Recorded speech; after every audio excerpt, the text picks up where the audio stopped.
নমস্কাৰ ফেণ্টম আৰু উই ফাউণ্ডেশ্যনৰ উমৈহতীয়া ফচল নেটিজেন্স ফৰ নেচাৰলৈ মই মৃদুল বৰাই আপোনালোক সকলোকে স্বাগতম জনাইছো। আজি আমাৰ অষ্টমটো সেশন আমি বন মহোৎসৱ আমি পালন কৰি আছো এই কৰোনা পেণ্ডেমিক লকডাউনৰ সময়ছোৱাত। তথাপি আমি হাৰি যোৱা নাই, আমি তথাপি আমাৰ প্ৰকৃতিৰ প্ৰতি আমাৰ যি দায়বদ্ধতা, আমাৰ ভালপোৱা আমি সেয়া সকলোকে আমি জনাবও খুজিছো, আমি সকলোকে আহ্বানো কৰিব খুজিছো যে সকলোৱে নিজৰ নিজৰ দায়িত্ব, প্ৰকৃতিৰ প্ৰতি যি দায়িত্ব আছে আমি সকলোৱে পালন কৰো আৰু আমি পৃথিৱীখনক সৰ্বাংগ সুন্দৰ সেউজীয়া কৰি ৰাখো। আজি আমি কথা পাতিম ছুপাৰষ্টিশ্যন, মিথ, অন্ধবিশ্বাস আদি যিবোৰ বন্যপ্ৰাণীৰ সৈতে জড়িত হৈ আছে আৰু যিবোৰে আমাৰ বন্যপ্ৰাণীৰলৈকে সংকট কঢ়িয়াই আনিছে তথা প্ৰকৃতি সংৰক্ষণৰ প্ৰতি এটা ভাবুকিৰ সৃষ্টি কৰিছে। আমি আজি অত্যন্ত সুখী আৰু আনন্দিত যে আমাৰ মাজত এজন অতি বিশিষ্ট অতিথি আহিছে। নামে যাৰ পৰিচয়, তেখেত আমাৰ একেবাৰে সোঁফালে আছে। তেওঁৰ নাম হৈছে ডক্টৰ শৈবাল সেনগুপ্তা ছাৰ। অসম তথা উত্তৰ পূৰ্বাঞ্চলৰ হাৰপেটফনা অৰ্থাৎ সৰীসৃপ আৰু উভচৰ প্ৰাণীৰ গৱেষণাৰ তেওঁ পিতৃপুৰুষ। তেওঁ আৰ্য বিদ্যাপীঠ কলেজৰ প্ৰাক্তন তেওঁ মুৰব্বী অধ্যাপক প্ৰাণী বিজ্ঞান বিভাগৰ, তেওঁ লগতে অধ্যক্ষও আছিল। বৰ্তমানে তেওঁ ডন বস্কো ইউনিভাৰ্চিটিত তেওঁ কৰ্মৰত হৈ আছে। ছাৰ, অনুষ্ঠানলৈ আপোনাক স্বাগতম জনাইছো। নমস্কাৰ, সকলোকে লৈ মই শুভেচ্ছা জ্ঞাপন কৰিলো আৰু বিবেকক ধন্যবাদ। হয় ছাৰ। নমস্কাৰ ছাৰ। মোৰ আৰু ছাৰৰ মাজত আছে বিবেকানন্দ কাকতি। তেওঁ ফেণ্টমৰ এগৰাকী তেওঁ সদস্য, তেওঁ মোৰ বন্ধু। গতিকে আমি দুয়োজনে আজি এই অনুষ্ঠানটিৰ আঁত ধৰিম। গতিকে ছাৰৰ কাৰণে মই প্ৰথম এটা কথা জানিব খোজো। ছাৰ, যিবোৰ অন্ধবিশ্বাস আমাৰ সমাজত, বহু ধৰণৰ অন্ধবিশ্বাস, কুসংস্কাৰ ভৰ্তি হৈ আছে। নাপায়, নহয়, নালাগে, তেনেকুৱা টাইপৰ কথা আমি সদায় শুনি থাকো। এনেধৰণৰ কথাবোৰে সময়ে সময়ে আমি দেখিছো যে বন্যপ্ৰাণী বা প্ৰকৃতি সংৰক্ষণতো ভাবুকিৰ সৃষ্টি কৰিছে। আপোনাৰ এই বিষয়ে মতামত কি ছাৰ? আমি যদি চাওঁ, কুসংস্কাৰ বা অন্ধবিশ্বাস এইটো হ'ল এটা সামাজিক ব্যাধি আৰু সমাজত মানে কি গভীৰত এইটো সোমাই আছে। শিশু অৱস্থাতে এইটো মনত সঞ্চাৰিত হয়। সাধাৰণতে ঘৰৰ বয়োজ্যেষ্ঠ কল্পকথা, দেশ, আচৰণ আদিয়ে শিশু মনত এইটো গভীৰভাৱে প্ৰভাৱ পেলায় আৰু মনত সাপনি লয়। এই অন্ধবিশ্বাস বা এই যিটো কুসংস্কাৰ, এইটোৰ বিজ্ঞানৰ ফালৰ পৰা কোনো ভিত্তি নাথাকে। ফলত কি হয়, যদি আমি বিজ্ঞান ভিত্তিক প্ৰচাৰ আৰু বিজ্ঞান মনস্কতাৰ বিকাশ কৰিব নোৱাৰো, এই অন্ধকাৰাচ্ছন্ন মানসিক অৱস্থা পৰা মুক্তি নাপাম। হয় ছাৰ, নমস্কাৰ। মই ছাৰ মানে মোৰ ফালৰ পৰা প্ৰথম ক'বলগীয়া কথাখিনি এইটোৱেই যে অন্ধবিশ্বাস বুলি ক'লে আমাৰ গাঁৱৰ দুৱাৰদলিতেই আমি সৰুৰ পৰা শুনিবলৈ পাওঁ মেকুৰীটোৱে প্ৰথম, যদি আমি লওঁ যে মেকুৰীয়ে ৰাস্তা কাটিলে, ক'ৰবালৈ ওলাই গ'লে সেইটোৰ পৰা আৰম্ভ হয় যে সেইটো এটা অমংগলীয় কথা। তো তাৰ পৰাই আমাৰ অন্ধবিশ্বাসটো আৰম্ভ হয়। গতিকে ছাৰ, গাঁৱৰ সেই সৰুৰ পৰাই তেনেকুৱা ধৰণৰ কথাবোৰৰ পৰাই আমি আমাৰ বন্যপ্ৰাণীৰ প্ৰতি বা তেওঁলোকৰ প্ৰতি যিটো জ্ঞান তেনেকেই আমাৰ দিয়া হৈছে। কি ক'ব? নিগেটিভ এটা ধাৰণা এটা বিল্ড আপ হৈ যায় নেকি? আমি যদি চাওঁ, আমাৰ যিবোৰ অন্ধবিশ্বাস, এই অন্ধবিশ্বাসবিলাক বেছিভাগে কিন্তু উদ্ভিদ বা প্ৰাণীৰ লগত জড়িত। মেকুৰীৰ কথা কলা মেকুৰী চালে অনিষ্ট হয়। এইটোৰ কলা মেকুৰী আগেৰে গলে মানুহে 3 পাক পিছত যায় আকৌ আগবাঢ়ে। কোনো বিজ্ঞানসন্মত কোনো ব্যাখ্যা কৰা নাযায়। কাৰণ কলাই হোক বগাই হোক, মেকুৰী চালেতো মৰম লগাই কথা। আৰু মেকুৰীক মোৰ পথত কাটি গলে বাৰু মোৰ কি হব? এইটো কোনো ধৰণৰ কথা অন্ধবিশ্বাস। তেওঁলোকে জানা এইটো ফেচাৰ লগত আছে, সাপৰ লগত আছে, বেলেগ বেলেগ হেৰিৰ লগত সদায় আছেই আমাৰ হেৰি এই অন্ধবিশ্বাসখিনি মইতো ক'লোতো এই যে মোৰ আইতাই মোক গল্প কথাত শুনাইছিল এই যে মনত যিটো সোমাই যায় এইটোৰ পৰা থাকি যায় আৰু এই বিশ্বাসবিলাক তেনেধৰণে জেনাৰেশ্যন অফ দ্য জেনাৰেশ্যন চলি আছে বংশানুক্ৰমে চলি আছে এইটোক আমাৰ আঁতৰিব লাগিব we have to remove it sir বন্যপ্ৰাণীত বিভিন্ন ধৰণৰ বন্যপ্ৰাণীৰ লগত বিভিন্ন মিথ বা সুপাৰষ্টিশন জড়িত আমি আজি অলপ হাৰপেটো শুনা বা সৰীসৃপ বা উভচৰ প্ৰাণী তেনেকুৱা জন্তুখিনিৰ সৈতে যিবোৰ অন্ধবিশ্বাস জড়িত তেনেকুৱা কথাখিনি আমি অলপ বেছিকৈ আমি ইয়াতে আলোচনা কৰিব খুজিছো প্ৰথম প্ৰশ্নটো স্যাৰ তাৰপিছতে আমাৰ বিবেকানন্দ কাকতি ডাঙৰীয়া তেওঁৰ প্ৰশ্ন আপোনালোকে আগবঢ়াব মই শুনা সৰুৰ পৰা এতিয়ালৈকে আটাইতকৈ চাগে স্যাৰ বেছিকৈ শুনা অন্ধবিশ্বাস কি হল সাপৰ মূৰত মণি থাকে স্যাৰ কিমান টকা দাম ক'ত পাই কেনেকে পাম স্যাৰ মই আৰু জানো সাপৰ মূৰত মণি থাকে এই মণিটো সংগ্ৰহ কৰিব পাৰিলে সাপৰ বিষে একো কৰিব নোৱাৰে এইটো সাপে য'ত খুটে তাতে দিব লাগে লগাই দি তাৰপিছত এই মণিটো হ'ল গৈ পাথৰৰ নিচিনা এই মণিটোৰ ৰংটো পৰিৱৰ্তন হয় আকৌ গাখীৰত দিলে গাখীৰ এইটো আকৌ তাৰ নিজা গুণ মানে ফিৰাই পায় এই অন্ধবিশ্বাস সাপৰ মূৰত কোনো মণি নাথাকে দুটা কাৰণ এইটো হ'ব পাৰে মই যেটো অনুমান কৰিছো আৰু পঢ়িছো এটা হ'ল গৈ কেতিয়াবা সাপে আমাৰ যেনেকে খৰ হয় বা কৰ্ণ হয় যে সাপৰ মূৰৰ ওপৰত তেনেধৰণৰ ষ্টিপ টিস্যু কিছুমান হয় ঘহা লাগি লাগি তাতে হ'ব পাৰে তোক মণি বুলি কয় আৰু আনটো হ'ল গৈ সাপ সাধাৰণতে আমি দেখা পাওঁ এই বৰষুণৰ সময়ত এই গ্ৰীষ্মকালীন মূৰৰ ওপৰত যদি এটোপা পানী থাকে তাতে যদি পোহৰ পৰে এইটো চকচকাই উঠে এইটোক মানুহে কেতিয়াবা মণি বুলি কৰে মণি বুলি কয় ঠিক আছে স্যাৰ আৰু স্যাৰ এজনৰ পৰা আনজনলৈকে কথা বাগৰি বাগৰি সেই মণিৰ কালাৰ আকাৰ সকলোবিলাক বেলেগ বেলেগ হৈ গৈ থাকে আৰু এইটোৰ সুবিধা পাই কিছুমান মানুহ আছে এই সাপৰ মণি বুলি বিক্ৰী কৰিব আহে সাপৰ মণি বুলি বিক্ৰী কৰিব আহে আৰু মানুহে ভয়তে কুসংস্কাৰ থকাৰ কাৰণে মনত যে এই কুসংস্কাৰ থকাৰ কাৰণে ভয়তে এই বস্তুটো কিনে আৰু এইটো এনে আৰু বিক্ৰী কৰি থৈ যায় এইটো থাকিলেই বা কি নাথাকিলেই বা কি সাপে নুখুটিব সাপৰ খুঁট কেতিয়াও তাৰমানে মানুহে নিজৰ যেটো মূৰ্খামি আৰু অসাৱধানতাৰ বাহিৰে সাপ নুখুটে ওকে স্যাৰ স্যাৰ আমি সাপৰ খুঁটৰ বিষয়ে আমি আহিম আমি বিবেকানন্দ কাকতিৰ ইয়াতে এটা প্ৰশ্ন আছে আৰু মই এটা কথা দৰ্শকসকলক ক'ব খুজিছো যে আপোনালোকৰ যদি অন্ধবিশ্বাস বা তেনেকুৱা মিথ যিবোৰ কোনো বিজ্ঞানসন্মত কোনো তাতে সত্য নাই বা আপোনালোকে সেইটোক লৈ অলপ ডাউটত আছে তেতিয়াহ'লে ছাৰলৈকে সেই প্ৰশ্ন কৰক বা আপোনালোকেও যদি তেনেকুৱা কিবা অন্ধবিশ্বাসৰ কথা শুনিছে জানে তেতিয়াহ'লে আমালৈকে লিখি পঠাওক আমি সেইটো ছাৰৰ দ্বাৰা আমি উত্তৰ দিয়াৰ কাৰণে চেষ্টা কৰিম বিবেকানন্দ কাকতি হয় ধন্যবাদ মৃদুল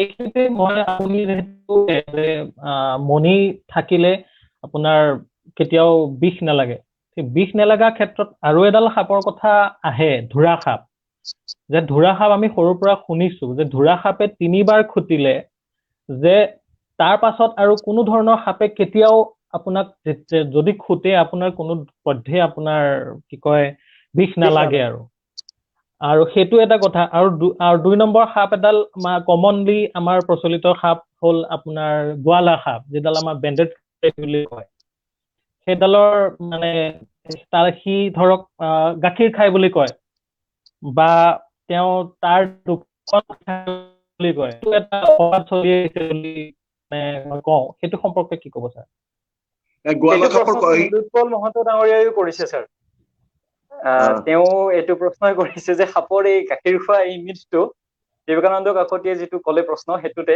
আৰু স্যাৰ মই এটা বাক্য এটা তাতে জইন কৰিব খুজিছো এড কৰিব খুজিছো ঘোঁৰা সাপৰ আৰু এটা কথা আছে যে নুখুটিলে বোলে বিষ নাই কিন্তু যদি খং উঠে তেতিয়াহ'লে খুটিলে বোলে ফেটি সাপতকৈও বিষ তেনেকৈও শুনো সেইটো কথা আপুনি স্যাৰ ক্লিয়াৰ কৰকচোন কথাখিনি প্ৰথমত ধৰা সাপলৈ আহো ধৰা সাপ নিৰ্বিষ কিন্তু খুটিলে তাৰমানে খুটাৰ লগে লগে তাতে দাঁত বহিব দাঁত বহাত তাতে ইনফেকশ্যন হ'ব পাৰে ছেকেণ্ডাৰী ইনফেকশ্যন হ'ব পাৰে গতিকে বিষ হ'ব পাৰে তাৰমানে কি তেতিয়া কি হ'ব ইনফ্লামেশ্যন সোৱেলিং মানে উদাস হ'ব আৰু এই প্ৰবাহ ইনফ্লামেশ্যন হৈ ফুলিব পাৰে ফুলি উঠিব পাৰে সোৱেলিং উঠিব হ'ব পাৰে কিন্তু ধৰা সাপৰ কামোৰত কোনো নমৰে 3 বাৰ খুটলেও তাৰ 4 বাৰ খুটকে যিমানে বাৰ খুটক যদি কোনো বিষাক্ত সাপে খুটে তেতিয়াহ'লে বিষ সোমাবই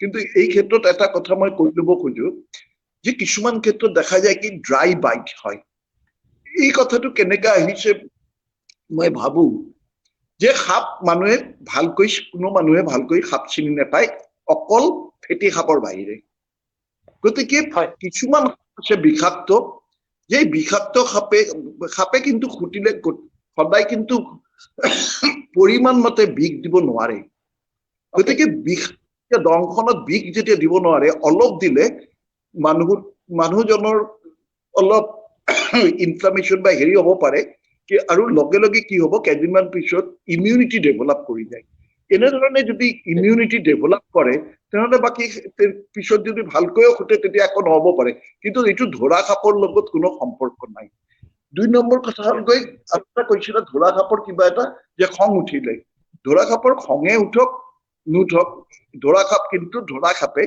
এইটো এনে কিন্তু অসমীয়াত আমি কওঁ 2 ধৰণৰ ধৰা আছে জল ধৰা আৰু কাউটিয়া ধৰা জল ধৰাটো হ'ল গৈ অলপ নিৰি আৰু কাউটিয়া ধৰাটো অলপ এগ্ৰেছিভ এইটোৱে তাৰ পাৰ্থক্য কিন্তু তাৰ বিষ নাই কিন্তু ধৰা সাপৰ এটা ভেৰাইটি আছে যেটো এতিয়া ধৰা সাপৰ নিচিনাই দেখাত আগতে নেট্ৰিক্সতে আছিল এতিয়া ৰেপডোফিছ সাবমিনিয়েটাছ যেটো বাটচুপা কিন্তু বিষাক্ত আৰু ইহঁতৰ ফ্যাং যেটো তাৰমান বিগ দাঁতটো পিছত থাকে গতিকে এইটো প্ৰথম এইবিলাক কথা আহিব পাৰে যেতিয়া প্ৰথমবাৰ কামুৰিলে যদি আগৰ দাঁতটো নবহে তেতিয়া তোমাৰ বিষ নহব কিন্তু তাৰ যদি ৰিয়াৰ ফ্যাংটো কামুৰত যদি ভালকৈ কামুৰিব পাৰে ৰিয়াৰ ফ্যাংটো বহে ইটস হাইলি টক্সিক তো গোৱালা সাপৰ কথাটোও কৈ লওঁ হয় স্যাৰ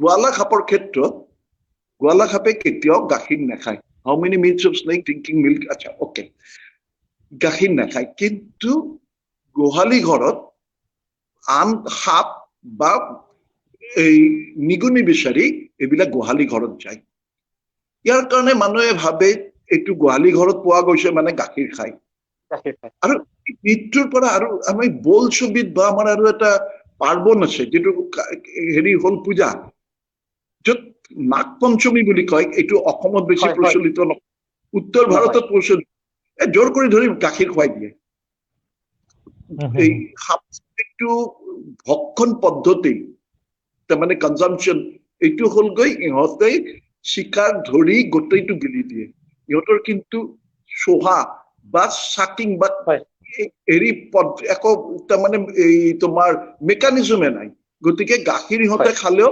জিভাৰে অলপ অলপ লৈ খাব পাৰে আৰু 3 নম্বৰ কথাটো হ'ল গৈ বেছিভাগ ক্ষেত্ৰত দেখা যায় কি সাপক যেতিয়া জোৰ কৰি গাখীৰ খোৱা যায় তাৰ পিছদিনা সাপটো তাৰমানে পেটৰ অসুখ হয় কাৰণ ইহঁতৰ গাখীৰ হজম কৰিব পৰা শক্তি নাই গাখীৰ হজম কৰিব পৰা এনজাইম বা উৎসেচক যেটো আমি বুলি কওঁ এনজাইম অকল স্তন্যপায়ী প্ৰাণীৰ ক্ষেত্ৰতে আছে গতিকে এই যেটো নিৰক্ষুলে প্ৰশ্ন কৰিলে এইটো বোধ কৰো এই মৃত্যু ডেভেলপ হৈছে যে গোহালি ঘৰত এই সাপটোক বেছিকৈ দেখিবলৈ পোৱা যায় কাৰণ ইহঁতৰ যেটো খাদ্যভাস এইটো হ'ল গৈ বিভিন্ন ধৰণৰ স্মল মেমেলছ বুলি কওঁতে ৰেট মাইছ এটসেট্ৰা আৰু হ'ল গৈ এইটো কিন্তু আকৌ অফ্ৰেগাছ তাৰমানে আন সাপ খায় আৰু গোহালি ঘৰত সাপ বিচাৰি বেলেগ সাপ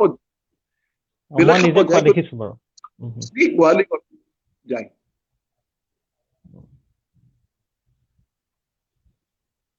এটা স্যাৰ এটা মই এবাৰ এজন বন্ধুৰ সৈতে প্ৰায় তৰ্কাতৰ্কি হৈছিলে তেওঁ ক'লে যে তেওঁ বোলে 5খন মুখ থকা সাপে দেখা পালে আৰু মই কৈছিলো নাই দেখা, তেনেকুৱা সাপ থাকিব নোৱাৰে।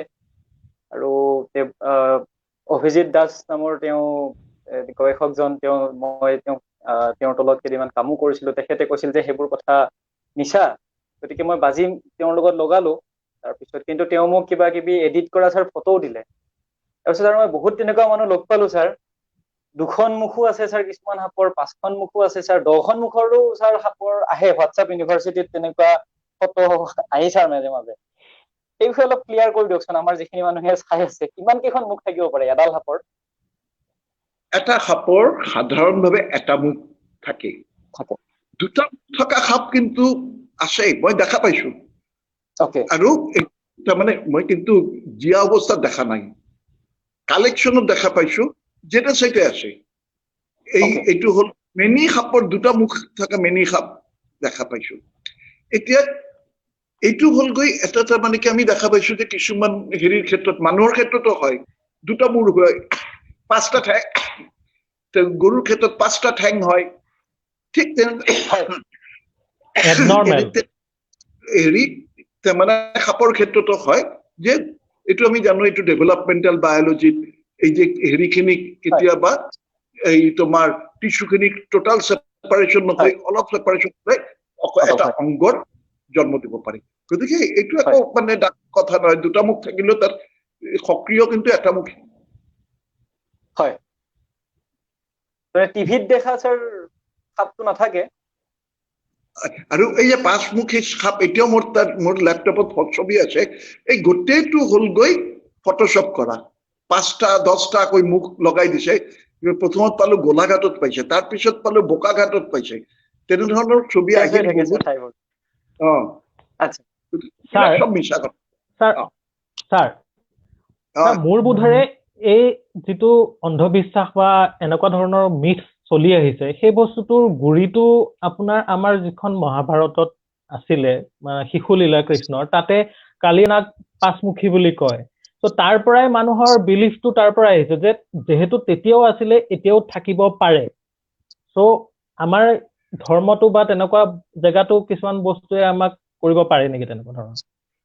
হয়, এইটোতো হয়, কাৰণ নাগ বুলি ক'লে আমি 5মুখী দেখা পাওঁ। নাগৰ ছবি যেটো আহে 5মুখী দেখা পাওঁ। এই কথাটো হলগৈ এইবোৰ সদায় হলগৈ কল্পনা প্ৰসূত।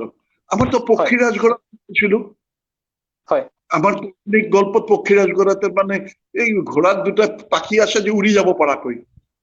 এই কল্পনা পৰা এইবিলাক জন্ম হৈছে, কিন্তু কল্পনাৰো এটা ভিত্তি থাকে। ইয়াতে দেখা পাইছিল দুটা মূৰত আছে, এইটোক চিন্তা কৰি 5টা মুখত কল্পনা কৰিছে।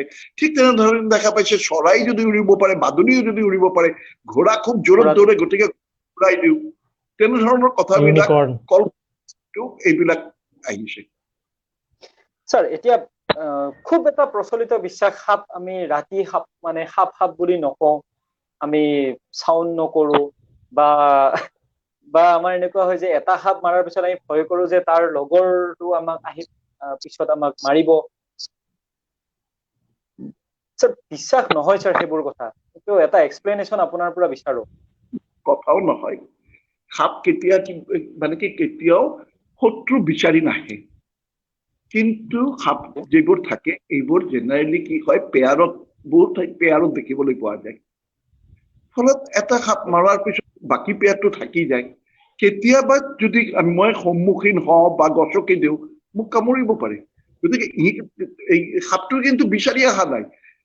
The snake is in its habitat. তার নিজের হোম রেঞ্জের ভিতরতে আসে। এটা মরিছে বা দুটা মরিছে, বাকি কেইটাতো আছে তাতে। গতিকে এইটো একদম সম্পূৰ্ণ ভুল কথা। আৰু এটা কিবা ঘটিছিল কলা যে এইটো মানে শত্ৰু বিচাৰি। হয় ছাৰ, লগৰটো মৰিলে মানে পিছত আহি মানে মাৰিব মানুহজনক, যোনে মাৰিছে সেই লগৰ সাপডালক, প্ৰতিশোধ। গতিকে এইটো সম্পূৰ্ণ প্ৰতিশোধ, কেতিয়াও প্ৰতিহিংসা ল'ব নোৱাৰে। আৰু সাপৰ ইমানখিনি মেমৰি নাই যে মানুহজন কোনজন মাৰিছে তাক চিনি থব। এইখিনি সম্পূৰ্ণ আমাৰ ভ্ৰান্ত ধাৰণা, ভুল কথা। আৰু এইটো হ'ব পাৰে যে যিটো হেবিটেট, এই হেবিটেটত কেইটামান সাপ আছিল, তাৰ এটা মৰিল, বাকীটো আছে। গতিকে আছে, মই কিবা কৈ গছকি দিলো বা কিবা তাৰমানে কি অনিষ্ট কৰিব গ'লে মোক সুধিলে। আকৌ সুধিব স্যাৰ, সাপে মুঠ হলোৱাৰ কথাটো কওকচোন। সাপে মুঠ হলোৱাক লৈ স্যাৰ বহুতে বহু কথা কয়। সাপৰ যিটো তাৰমানে কি আৱৰণ, আমি যিটো স্কিন বুলি কওঁ, এই স্কিনৰ যে স্কেলবিলাক থাকে, স্কেলবিলাক হ'ল গৈ এপিডাৰ্মাল ইন অৰিজিন। আৰু আমাৰ গাৰ পৰা সদায় কি হয়, এপিডাৰ্মিছ যিটো, এপিডাৰ্মিছৰ পৰা ওপৰৰ লেয়াৰটো সদায় কিন্তু আমাৰ যাই আছে। আমি যদি গা ধুওঁ, আমাৰ গা ধোৱাৰ লগে লগে এপিডাৰ্মিছৰ পৰা কিছুমান গা ধুই তাৰমানে কিছুমান কোষ যায়েই।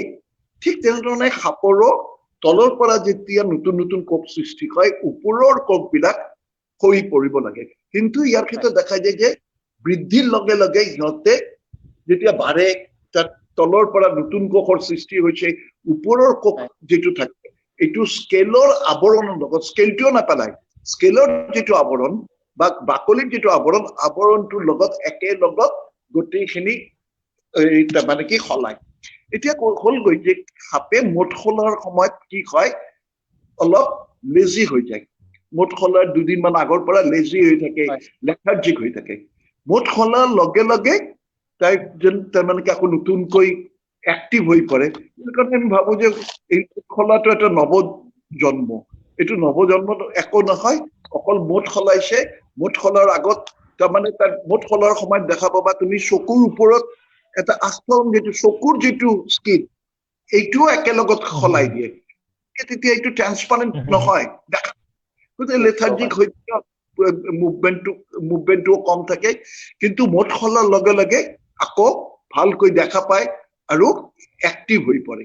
এইটোৱে হ'লগৈ সাপৰ। সাপৰো হয়, সাপে নৱজন্ম, তাৰমানে মুঠ খোলালৈ যে নৱজন্ম হ'ল এইটো নহয়, সাপৰো বৃদ্ধি হয়, সাপেও তাৰমানে কি মৃত্যু আছে বয়সকালীন, তাৰমানে যিটো আমি বয়স হৈ যায় বৃদ্ধ, যিটো বৃদ্ধ কাৰ্যাৱস্থা সাপৰো আছে।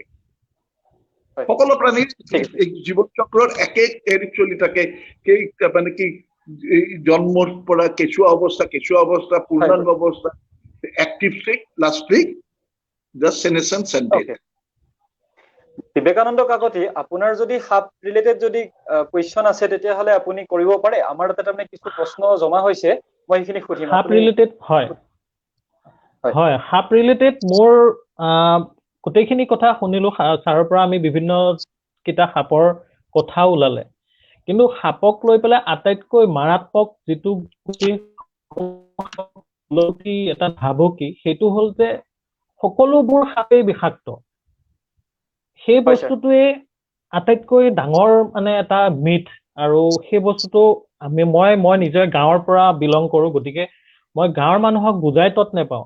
আৰু ফেটি সাপ আৰু আপোনাৰ যিটো আমাৰ ৰেড স্নেক, যিটো আমাৰ চিকা মাৰলি বুলি কয়, দুইটা দেখিবলৈ মোটামুটি একেই। ফেটি সাপ বুলি পেলাই চিকা মাৰলি বহুত মৰে, যে এনেকুৱা ধৰণৰ বহুত কথা আছে। ইভিন আপোনাৰ আটাইতকৈ ফ্ৰেণ্ডলি যিটো সাপ আছে আমাৰ কাষতে থাকে, কাৰখলা সাপডাল, সেইডালকো মানুহে বিষাক্ত বুলি পেলাই মাৰা দেখা যায়। সেইটো লৈ পেলাই ছাৰ কেনেকুৱা ধৰণৰ? হেল্ল', হয় ছাৰ, ক'ব ছাৰ, শুনিছো ছাৰ। আচ্ছা, ঠিক আছে। সাপৰ তাৰমানে কি মানুহৰ সাপৰ যিটো বিৱৰ্তন, সাপৰ বিৱৰ্তনৰ সময়ত কি হৈছে, এইটো এটা অৱস্থাত মাটিৰ তলত গাঁতত আৰু সুৰুঙাত থাকিব লগা হ'ল। গতিকে কি হ'ল, দেহটো দীঘলীয়া হৈ পৰিল, পদ বা ঠেংবিলাক নোহোৱা হ'ল। আৰু এই যে তাৰ চলন, এটা চলনটোৱে মানুহৰ এটা ভয় সৃষ্টি কৰে। আৰু মানুহৰ মনত এটা বুজিছো ছাৰ, মানুহৰ মনত আৰু এটা হ'ল গৈ, সাপ খুটিলে মৃত্যু হয়, এইটো দেখা পাইছে মানুহে। গতিকে মানুহে ভালকৈ সাপ চিনি নাপায়, গতিকে ভাবে যে সকলো ধৰণৰ সাপে খুটিলে মৃত্যু হ'ব পাৰে। আৰু বহু ক্ষেত্ৰত দেখা যায় কি সাপে খুটিছে বিষাক্ত সাপ নহয়, অবিষাক্ত সাপে খুটাৰ পিছতে মানুহজনৰ তাৰমানে হাৰ্ট ৰেট বাঢ়ি গৈছে ভয়তে, কেতিয়াবা মৃত্যু হ'ব পাৰে। গতিকে আমাৰ ভাৰতবৰ্ষত 50 বিধ মান ইমান সাপ আছে, তাৰ ভিতৰত 50 বিধ মান বা প্ৰজাতিৰ সাপ বিষাক্ত। আৰু এইটো হ'লগৈ প্ৰধানকৈ 6টা গ্ৰুপত এটা গ্ৰুপ Okay. হ'লগৈ সি স্নেক দ্বিতীয়টো হ'লগৈ কোবৰা তৃতীয়টো হ'লগৈ ক্ৰেট চতুৰ্থটো হ'লগৈ ভাইপাৰ 5 নম্বৰটো হ'লগৈ কোৰাল স্নেক আৰু 6 নম্বৰটো হ'লগৈ এই যে ৰেপডোফিছ জাতীয় সাপ এই 6বিধ মানে জাতীয় সাপে আমাৰ বিষাক্ত আচ্ছা স্যাৰ সাপ সম্পৰ্কে আমি শেষ প্ৰশ্নটো কৰিব খুজিছো তাৰপিছত আমাৰ কেইবাটাও প্ৰশ্ন জমা হৈছে ফুলাবাৰী সাপ বা তেনেকুৱা স্যাৰ বাকৰা সাপ তেনেকুৱা সাপৰ নেজত বিষ থকাটো স্যাৰ কিমান সঁচা তাৰ আগতে মই বিবেকৰ এটা প্ৰশ্নৰ উত্তৰ তেতিয়া মিছ কৰি গলো লিখি থৈছিলো এতিয়া চালো বিবেকে ক'লে শিক্ষা মাৰুৰিটো অল স্নেক এইটো হ'লগৈ সম্পূৰ্ণ অবিষাক্ত সাপ আৰু এইটো আমি মানে কি মই যেতিয়া প্ৰথমত সাপৰ কাম আৰম্ভ কৰিলো বেছিভাগ শিক্ষানুষ্ঠানত যিবোৰ মিউজিয়ামত আছিল এই শিক্ষা মাৰুৰিটোক লিখি থৈছিল ক্ৰেট বুলি আচলতে এইটো ক্ৰেটৰ নিচিনা আঁচ থাকে বুলি ক্ৰেট বুলি ভাবিছিল পিছত এইবিলাক চব ঠিক কৰা হৈছিল বহু বছৰ আগৰ কথা গতিকে আমাৰ সাপ সম্বন্ধে ইভেন আমি শিক্ষকৰ মাজতো ময়ো তেতিয়া চিনি পোৱা নাছিলো ময়ো এটা ক্ৰেট বুলি লিখিছিলো শিক্ষকৰ মাজতো জ্ঞান খুব কম আছিল আমি 2 বা 3 বিধ সাপ চিনি পাইছিলো ধৰা সাপ ভাইপাৰ ৰাছেল ভাইপাৰ তাৰপিছত হ'লগৈ এই কেঁচা সেউজীয়া সাপটো আৰু হ'লগৈ কোবৰা মানে ফেটি সাপ গতিকে এই ধৰণৰ আছিল আৰু ক্ৰেটটো আমাৰ ইয়াতে ক্ৰেটটো কম মানে কি তেনে ধৰণৰ কমন ক্ৰেটটো খুব কম আমাৰ ইয়াতে পাহাৰীয়া স্যাৰ মই দুদিনমান আগতে এটা ব্লেক কেট মোৰ নিজৰ ঘৰত দেখা পাইছিলো সেইটো কাৰণে সুধিলো আমাৰ হেতু কমনলি ইয়াত পাই নেকি না লিবিডাস যেটো ব্লেক কেটটো নিগ্ৰিকান এই দুটা খুব মানে কি ৰেয়াৰ ইমান বেছি কমন নহয় কিন্তু আৰু এই কিন্তু গোৱালা সাপটো অবিষাক্ত সাপে এটোতো বিষ নাই মানুহে ভাবে তো এটো বিষ নাই ৰাতি যেতিয়া পৰি থাকে হাতেৰে দলিয়াই দিয়ে এনে কিন্তু কোনো সাপ হাতেৰে নুচুৱাই সহজত কিন্তু গোৱালা সাপটো হাতেৰে ধৰি দলিয়াই দিয়ে কাৰণ এইটো আটাইতকৈ লেজি সাপ যদি থাকে গোৱালা আৰু এইটো মানে কি গতিকে এইটো মানুহে ইমান গুৰুত্ব দিয়াও নাছিলে আৰু হুলাবেৰিয়া সাপ যেতিয়া যায় তেতিয়া এইটো খুব স্পীডত যায় আৰু লেজটো মাৰি থাকে ইয়াৰ কাৰণে কেতিয়াবা যদি ভৰিত লাগে ভৰিটো ইমান জোৰত মাৰে অলপ ডাঙৰ হলে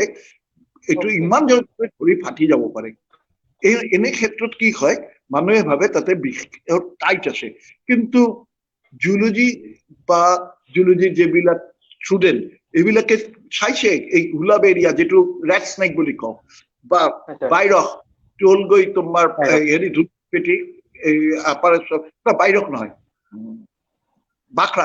বাখৰাজটো বেকাকে মেলে যে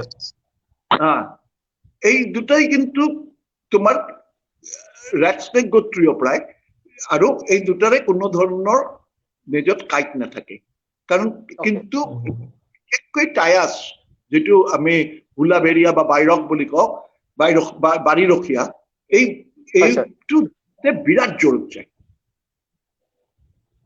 গুম সাপ বুলি কয় হেতু নেকি আমাৰ ইয়াত গুম সাপ কিছু জায়গা গম হয় বসুৱা গম বুলি কয় তাৰ মানে স্থান বিশেষে এইবোৰৰ নাম অলপ চেঞ্জ আছে হয় স্যাৰ বেলেগ স্যাৰ প্ৰশ্ন এটা ল'ব খুজিছো স্যাৰ জয়দিত্য পুৰকায়স্থ ডাঙৰীয়া এটা প্ৰশ্ন কৰিছে তেওঁ কৈছে যে আই হাৰ্ড ধৰা সাপ was sent to kill Lakhindar দেউলা লক্ষিন্দৰৰ sir it was most I heard Hura Hub was sent to kill Lokhinder. It was most venomous snake then. Is it true? Jayaditya Purkaiyস্থ ডাঙৰীয়াই প্ৰশ্নটো কৰিছে গল্প কথা মতে স্যাৰ লক্ষিন্দৰক বেহুলা লক্ষিন্দৰক খুটিছিল সাপ এটাই আৰু এই সাপৰ তাত প্ৰাৰ্থনা কৰি বেহুলাই তাৰ গোটেই অলংকাৰ গহনাখিনি সাপক প্ৰদান কৰিছিল আৰু এই সাপটো তাৰমানে কি এই গহনাখিনি লৈ আকৌ লক্ষিন্দৰক তাৰমানে কি জীয়াই উঠাইছিল আৰু ইয়াৰ কাৰণে আটাইতকৈ ধুনীয়া সাপ এই অলংকাৰ থকা সাপটো হ'লগৈ কালনাগ যেটো আমি কওঁ ফ্লাইং অৰ্নেট স্নেক যেটো কাইচোপেলিয়া অৰ্নাটা ওকে জিজ্ঞাস বৰুৱাই এটা প্ৰশ্ন কৰিছিলে ছাৰে অলৰেডি হেতুৰ এনসাৰ দিছে ধৰা সাপে খুটিলে বেলেগ সাপে নুখুটে কথাটো কিমান সঁচা এটো ছাৰে যদি আপুনি অলৰেডি কৈছে স্যাৰ আপুনি এটা বা দুটা বাক্যত যদি কথাটো উত্তৰ দি দিয়ে তেওঁ চাগে অলপ দেৰিকৈ অনলাইন ঠিক আছে ধৰা সাপৰ খুটিলে কোনো ধৰণৰ তাৰমানে কি ধৰা সাপৰ বিষ নাই গতিকে এইটো এটা ভ্ৰান্ত ধাৰণা কিন্তু ধৰা সাপৰ গোত্ৰীয় যেটো আমি বাতচোপা বুলি কওঁ এইটো কিন্তু বিষাক্ত সাপ আৰু অলপ আগতে ক'লো ড্ৰাই বাইট যে ড্ৰাই বাইট কোনবিলাক যিবোৰৰ ক্ষেত্ৰত সম্পূৰ্ণ বিষ দিব নোৱাৰে গতিকে মানুহজনৰ নমৰে অলপ অসুবিধা হ'ব পাৰে কিন্তু বডিত ইমিউনিটি এনেধৰণে 3 বা 4 বাৰ ড্ৰাই বাইট হৈ গ'লে কিন্তু বডিত ইমিউনিটি হয় আৰু তেতিয়া তেনেধৰণৰ সাপে খুটিলে তাৰ প্ৰতিক্ৰিয়াটো তেনেধৰণে দেখা পোৱা নাযায় আন এটা প্ৰশ্ন আহিছে তেখেতেও চাগে দেৰিকৈ আমাৰ প্ৰগ্ৰামটো জয়েন কৰিলে এইটো ঈদ আছে কৰিছে যে সাপে গাখীৰ খোৱাটো কিমান সঁচা কিন্তু তেওঁ ছাৰে অলৰেডি কৈছে যে এইটো হজম কৰিব নোৱাৰে ছাৰে যদি এইটো কোৱেশ্চন যদি ছাৰ এটা বা দুটা বাক্যত আপুনি যদি এড্ৰেছ কৰি দিয়ে আমি অলৰেডি কথাটো পাতিছিলো ছাৰ সাপে কিন্তু গাখীৰ খাব নোৱাৰে কাৰণ সাপে গাখীৰ খাবলৈ যেটো ষ্টাকিং মেকানিজম এইটো সাপৰ নাই 1 নম্বৰ 2 নম্বৰ কথা হ'লগৈ সাপে গাখীৰ হজম কৰিব নোৱাৰে গতিকে সাপে গাখীৰ নাখায় নৰমালি নাখায় যদি খুৱাই দিয়ে তো খাব যেটো নাগ পঞ্চমীত আমি দেখা পাওঁ জোৰ কৰি সাপক গাখীৰ খুৱাই দিয়ে হয় স্যাৰ স্যাৰ এতিয়া কুণ্ডিল শইকীয়া ডাঙৰীয়া এটা প্ৰশ্ন কৰিছে প্ৰশ্নটো হ'ল যে আমি ফেনাইল বা তেনেকুৱা ধৰণৰ আমি বিভিন্ন পদাৰ্থ আমি ঘৰৰ চাৰিওকাষে বা গোহালি বা তেনেকুৱা ঠাইত আমি ছটিয়াই দিওঁ যাতে সাপবোৰ যাতে দূৰলৈকে যায় আৰু তেওঁৰ কথাটো হ'ল এইটোৱে সাপৰ হেলথত কেনেকুৱা প্ৰভাৱ পেলায় আৰু মই স্যাৰ দেখিছো ডাইৰেক্টলি যদি ফেনাইল বা তেনেকুৱা কেমিক্যাল যদি সাপডালৰ গাত পৰে খুব ছটফটাই স্যাৰ যোৱা দেখা পাইছো সেই কথাটো আপুনি উত্তৰটো দিয়ক কাৰণ সাপৰ ক্ষেত্ৰত ফেনাইল সাপে কিন্তু ইহঁতৰ যেটো তাৰমানে শিকাৰ পদ্ধতিটো হ'ল গৈ জিভাৰে ঘাম লয় ইহঁতে যদি কৰে চাব যে সদায় জিভাটো ফ্লিকাৰিং ইন এণ্ড আউট সোমাই থাকে ওলাই থাকে আৰু ইয়াতে সেন্ট বিলাক লৈ সেন্ট মলিকুল বিলাক জিভাৰ আগত লৈ মুখৰ ওপৰত জেকবছন অৰ্গানত লগাই দিয়ে আৰু তেনেধৰণে ফিনাইল দিয়াৰ লগে লগে ইহঁতে এইটো বিজাতীয় দ্ৰব্য বুলি ভাবি আৰু এইটোক এভয়েড কৰি গুচি যায় এইটো হ'লগৈ সঁচা কিন্তু যদি গাত দিয়া phenyl is a very actually আমাৰ গাত যদি পৰে নাই বহুত সময় থাকে তেনেহ'লে কিন্তু আমাৰো জ্বলন হ'ব গতিকে এই জ্বলন ভাৱটো হয় ইহঁতৰ কাৰণ অতি সহজত পিনেট্ৰেট কৰি যায় ইয়াৰ কাৰণে ইহঁতে লগে লগে আঁতৰি যায় ছটপটাই থাকে এইটো এটা জ্বলন ভাৱ ওকে স্যাৰ স্যাৰ তেতিয়াহ'লে আমি সাপৰ যিবোৰ প্ৰচলিত অন্ধবিশ্বাস বা তেনেকুৱা ধৰণৰ মিথ আছে বিজ্ঞানসন্মত কোনো বাস্তৱ সত্য নথকা আমি চাগে যথেষ্টখিনি কথাই পাতিলো সাপৰ পৰা স্যাৰ আনবোৰ সৰীসৃপ বা তেনেকুৱা আমি উপচৰ এমটিবিলৈকে আমি যাব খুজিছো তাৰ আগতে মই কেইটামান কথা কৈ পপুলাৰ চিয়ৰ স্যাৰ চিয়ৰ এটা কথা খুব প্ৰচলিত সাপে সম্মোহন কৰে এক্স্যাক্টলি সৰি স্যাৰ মই পাহৰিছিলো হয় সাপে সম্মোহন ৰাইট আৰু এটা কথা প্ৰচলিত যে আমি দেখা পাওঁ সাপ খেল দেখুৱা মানুহজন যে স্নেক চাৰ্মাৰজন এইটো তাৰ এই ভেপুটো ঘূৰাই থাকে আৰু সাপটোৱে দুলি থাকে সাপে কি শুনা পায় নেকি এই দুটা কথা আছে গতিকে আৰু এটা আছে হুলাবাৰিয়া হ'লগৈ এই মানে কি এই হুলাবাৰিয়া ফেটিৰ মতা এইটো আমাৰ গাঁৱলীয়া অঞ্চলত অন্ধভাৱে বিশ্বাস কৰে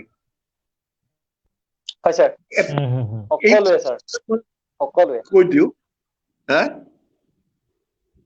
কিবা ক'লা কওক স্যাৰ নাই স্যাৰ কওক স্যাৰ হুলাবেৰিয়া আৰু ফেটি সাপ ইহঁতৰ বিচৰণ ভূমি প্ৰায় একে ফলত কি হয় ইহঁতক প্ৰায় তাৰমানে একে ঠাইতে দেখিবলৈ পোৱা যায় হুলাবেৰিয়াৰ প্ৰজাতিটো বেলেগ ফেটি সাপৰ প্ৰজাতি বেলেগ আৰু হুলাবেৰিয়া নিজা মতা মাইকী আছে, ফেটিৰ নিজা মতা মাইকী আছে।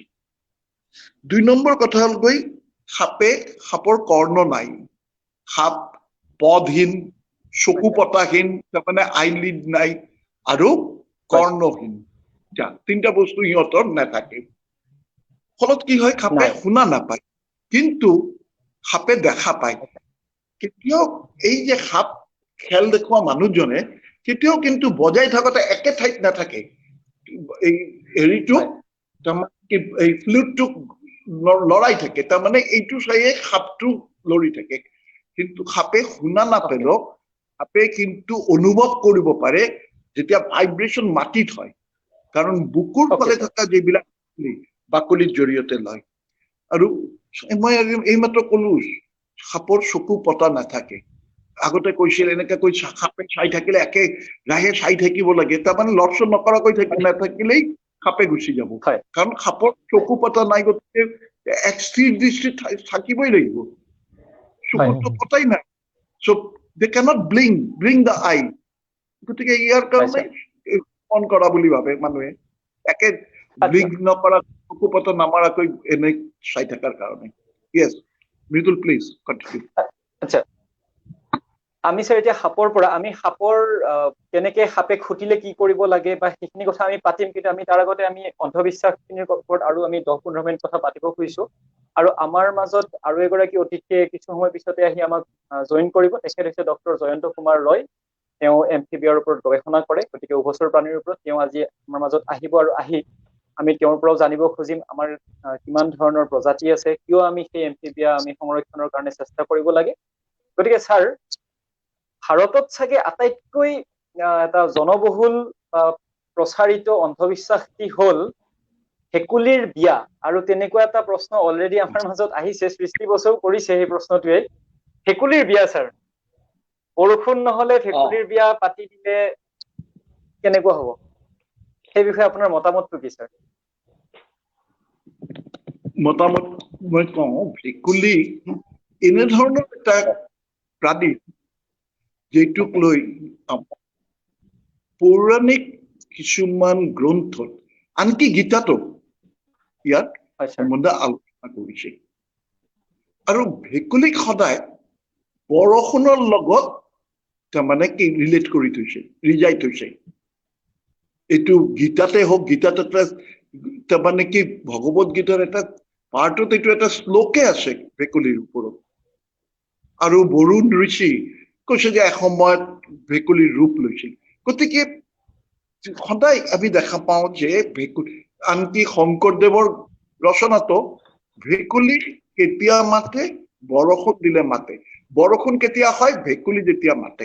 এই যে ৰিলেশ্যন, এই ৰিলেশ্যনটোৰ পৰা এটা বদ্ধমূল ধাৰণা হৈছে যে বৰষুণ মানে কি ভেকুলী মাতিলে বৰষুণ দিয়ে। হয়, ভেকুলী মাতিলে বৰষুণ আহিব। এনভাইৰনমেণ্টেল বেৰোমিটাৰ, এইটো হ'ল এনভাইৰনমেণ্টেল বেৰোমিটাৰ। যেতিয়াই বৰষুণৰ সময় হয় ভেকুলী মাতে। ভেকুলীৰ মাতটো হ'লগৈ, ভেকুলীৰ মাতটো ভেকুলীৰ তাৰমানে সংগমৰ লগত জড়িত। ভেকুলীৰ মাতটো মতাটো মাতে, তেতিয়া মাইকীটো আকৰ্ষিত হয়, তাৰপিছত সিহঁতৰ সংগম হয়, প্ৰজনন হয়।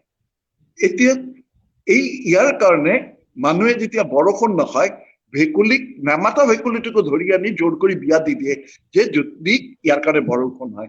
আৰু এইটো হ'লগৈ যিবোৰ অকল ভাৰতবৰ্ষত নহয়, এইটো সাউথ ইষ্ট এছিয়া, দক্ষিণ পূৰ্ব এছিয়াতো বহু কেইটামান কাণ্ট্ৰিত, কম্বোডিয়া, থাইলেণ্ড, মায়ানমাৰ, এই সকলো কাণ্ট্ৰিত কিন্তু এইটো বিশ্বাস আছে, যিটো অকল ভাৰতবৰ্ষত প্ৰচলিত ধাৰণা নহয়।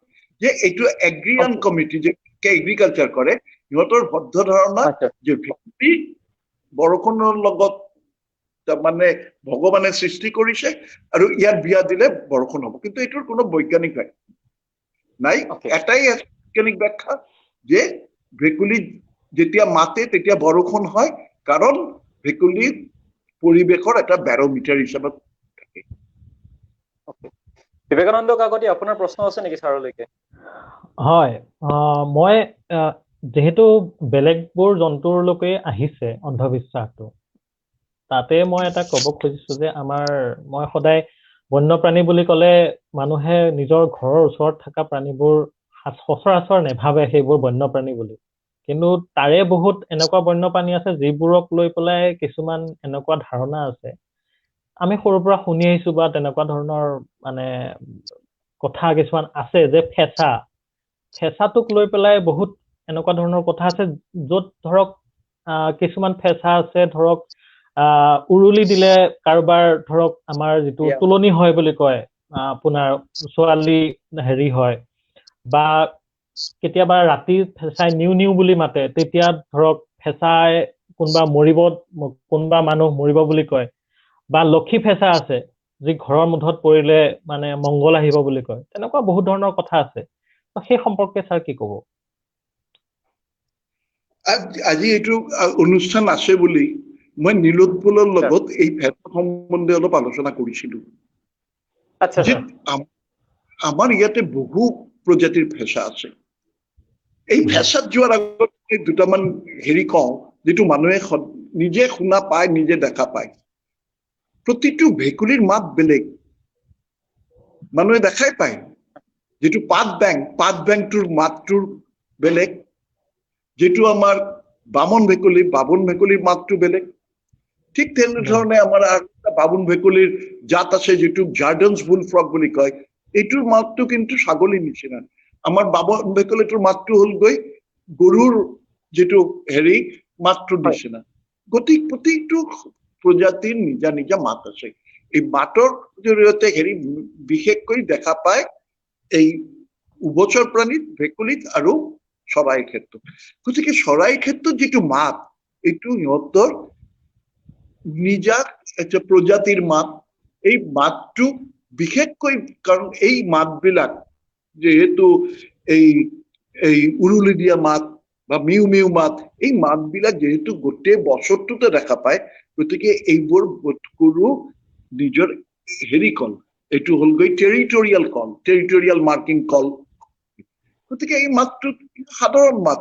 এইটোৰ লগত মানুহে বিভিন্ন ধৰণৰ কথা ৰিজাই লৈছে, যিহেতু যেতিয়া এই যিটো স্পটেড আউল এই আউলেটটো যেতিয়া মাতে বা কুৰুলি চৰাই মাতে উৰুলিৰ নিচিনা শব্দ ডাঙৰকৈ কয়, এইটো আমি বিয়া বাৰুত এইটো ব্যৱহাৰ কৰো উৰুলি। ইয়াৰ কাৰণে এনেধৰণে ভাবিছে মিউটো তাৰমানে কি এইটো ক্ৰন্দন বা কান্দনৰ এটা ৰূপ, মিউকৈ কান্দছে। ইয়াৰ কাৰণে ভাবি লৈছে এইটো অশান্তি আহিব। গতিকে এইবিলাক গোটেই বিশ্বাস, ইয়াৰ কোনো বৈজ্ঞানিক মানে বৈজ্ঞানিক নাই। কোৱা। আৰু এটা কথা ছাৰ, মই ফেঁচাক লৈ পেলাই এটা কওঁ যে ফেঁচাই বোলে বহুত মাত উলিয়াব পাৰে, যে গাঁৱত প্ৰচলিত যে আপোনাৰ 32টালৈকে মাত উলিয়াব পাৰে, যে বেলেগ চৰাইৰ নকলো কৰে, যিটো কাৰণে মানে বিভ্ৰান্তি সৃষ্টি কৰিবৰ কাৰণে সি তেনেকুৱা কিছুমান কাম কৰে। সেই লৈ পেলাই কি ক'ব? আচ্ছা, এতিয়া হ'লগৈ মই ভাবো যে ফেঁচাবোৰ আমাৰ গাঁৱৰ ফালে 3-4 বিধ 5টালৈকে ফেঁচা পাব পাৰি। গতিকে প্ৰতিটো ফেঁচাৰে মাত। আৰু কল যেতিয়া হয়, কলবিলাক বিভিন্ন কাৰণে হয়। এটা হ'লগৈ এগ্ৰেছিভ কল, এটা হ'লগৈ এডভাৰটাইজিং কল, আনটো হ'ব পাৰে এইটো টেৰিটৰিয়েল কল। গতিকে সময় বিশেষত কলটো ভেৰি কৰিব পাৰে একটা প্ৰজাতিৰে। গতিকে এই তেনেধৰণৰ কথাবিলাকৰ পৰা আহিছে যে 32 বিধ, তাৰমানে কি 5 প্ৰজাতিৰ আছে, যদি 3-4 হয় বিধৰ কল দিয়ে, তেনেহ'লে ফেঁচাৰ পৰা আমি 20 বিধ পালোৱেই। বিভিন্ন ধৰণৰ। আচ্ছা স্যাৰ, আমি আমাৰ যথেষ্টখিনি কভাৰ কৰিবলৈ আছে আৰু আমাৰ সময়ো বৰ বেছি আমি নাপাম। মই স্যাৰ অলপ স্পীডত যাব খুজিছো, আমাৰ প্ৰশ্নও যথেষ্টখিনি জমা হৈছে। এটা কথা স্যাৰ আমি পাইছো যে ট্ৰেফিকৰ ৰিপৰ্টতো মই বহুখিনি ফলো কৰোঁতে পাইছো, সদায় 3টা মেইন কাৰণ অন্ধবিশ্বাসৰ লগত জড়িত হৈ থাকে বন্যপ্ৰাণীৰ, বিশেষকৈ চোৰাং চিকাৰৰ সময়ত। এটা হ'ল ঐশ্বৰ্য বিভূতি প্ৰপাৰ্টি, এটা ইনফাৰ্টিলিটি, আৰু এটা বিষজনিত যিবোৰ সাধাৰণতে ভাল নোহোৱা বেমাৰ, সেইবোৰৰ সহায় লৈ চিকাৰলৈকে যায় নেকি? কাৰণ ছাৰ আমি দেখা পাম যে গুই সাপৰ মাংস খালে বাত বিষ নহয়, গড়ৰ খৰ্গ থাকিলে ঐশ্বৰ্য বিভূতি হয়, শত্ৰুনাগ হয়। আমাৰ যিটো ছাৰ খুব ডিজায়াৰ, সেই বস্তুখিনি বা যিখিনি আমাৰ উইকনেছ, তাতে আমি বাৰু আক্ৰমণ কৰি আমি সেই চোৰাং বেপাৰত আমি ব্যৱহাৰ কৰো নেকি তেনেকুৱা আমাৰ যিখিনি উইকনেছ খিনিক ছাৰ হয় এইটোতো হয়ে মই অলপ আগতে কলো যে এই অন্ধবিশ্বাসখিনি যে আছে কিছুমান অন্ধবিশ্বাসৰ কোনো ভিত্তি নাই কিছুমান বিশ্বাস কিবা ভিত্তি থাকিব পাৰে এতিয়ালৈকে আমি নাজানো গতিকে মই এইটো অন্ধবিশ্বাসৰ পৰ্যায়তে ৰাখি থম প্ৰথম কথা হ'ল গৈ গড়ৰ খৰ্গটোলৈ গড়ৰ খৰ্গটো হ'ল গৈ নাথিং বাট এ মেটেড হেয়াৰ এতিয়া মেটেড হেয়াৰৰ প্ৰপাৰ্টি থাকিব পাৰে গড়ৰ খৰ্গটো মোৰ ঘৰত ৰাখিলে যদি ইমান প্ৰাচুৰ্যতা আহে তেনে গড়ৰ খৰ্গটো গড়ত থাকোতে কিয় গড়টোৱে ইমান ধনী নহয় গড়ৰ খৰ্গটো ধনী হ'ব লাগিছিল গতিকে কথাটো সম্পূৰ্ণ গড়ৰ খৰ্গটো ৰখাটো এইটো এটা অন্ধবিশ্বাসৰ ওপৰত ভিত্তি কৰি এইটো লৈ এটা বিজনেছ বেপাৰ চলি আছে ঠিক তেনেদৰে ক'লা গুই সাপৰ কথা গুই সাপৰ মাংস খালে এই গুই সাপৰ মাংসত কিবা সত্য কিবা এনে থাকিব পাৰে গুণ কিন্তু তেনে গুণৰ কথা এতিয়ালৈকে এষ্টাব্লিছ হোৱা নাই গতিকে গুই সাপৰ মাংস আমাৰ এনে যিটো পাঠৰ মাংস একে বুলি কম হয় কাৰণ এইটো খাবৰ কাৰণে মানুহ খায় তাৰ ওপৰত এটা কাৰণ দি দিয়ে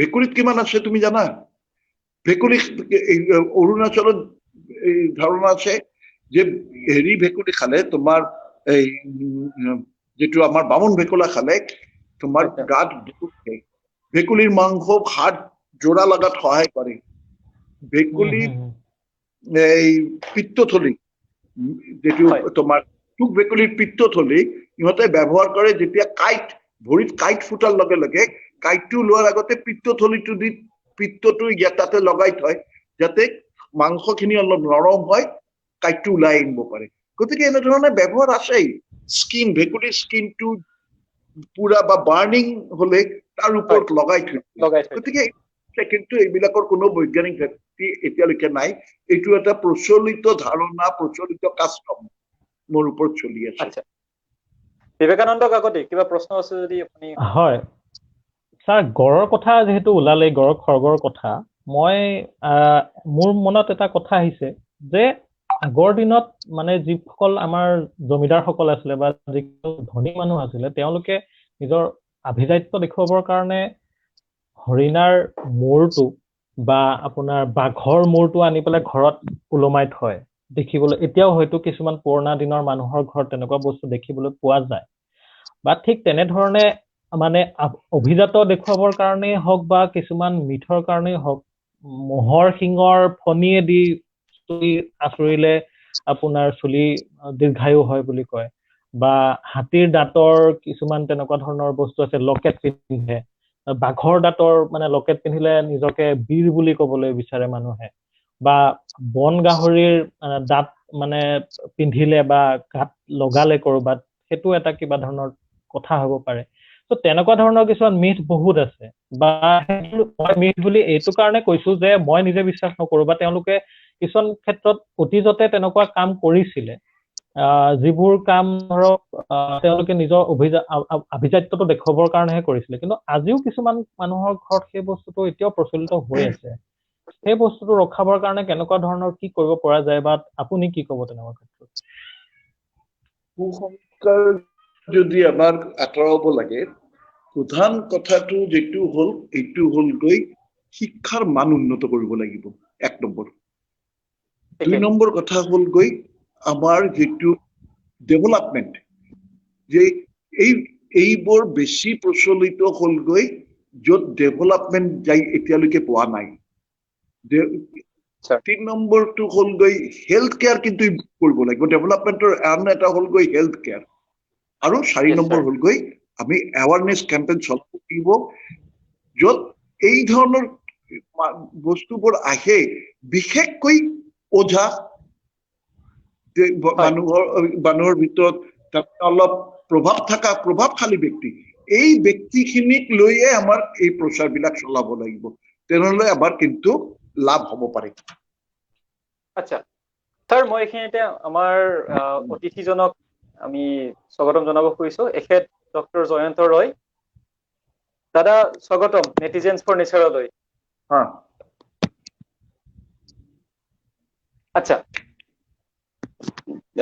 স্যাৰ ক'ত আপোনালৈকে আমি অলপ আছে স্যাৰ মোৰ তলৰ ফালে অ দেখিব পাৰিছে স্যাৰ হয় স্যাৰ আচ্ছা স্যাৰ, না দেখা আমাৰ পোৱা নাই মোৰ সময়ো তাত যিহেতু- অহা নাই আচ্ছা স্যাৰ আহিব স্যাৰ অলপ নেটৰ কাৰণে চাগে ঠিক আছে Okay, কোৱা sir. কোৱা স্যাৰ আমাৰ যিহেতু সময় লিমিটেড অ। আমি অলপ খৰতকীয়াকৈ যাব খুজিছো স্যাৰ কেকু সাপ ৰিলেটেড এটা প্ৰশ্ন আহিছিলে কেকু সাপৰ এই যে বিষৰ কথাটো সৰি স্যাৰ কেকু সাপৰ পৰা মেডিচিনৰ যিটো ভেলু 35 লাখ 40 লাখ টকা তেনেকুৱা টাইপৰ যিবোৰ বহু কথা ওলাই থাকে আমি নিউজো পঢ়ো স্যাৰ কেকু সাপ বিক্ৰী কৰিবলৈ অহা বাবে বা স্বীকাৰ কৰিব খোজাৰ কাৰণে আমি জেলৰ ভাত খোৱাৰ কথাও শুনো সেই কথাখিনি মানুহৰ কাৰণে আপুনি সাধাৰণ মানুহৰ কাৰণে বুজাই দিব নেকি যে এইবোৰ কিমান সঁচা কিমান মিছা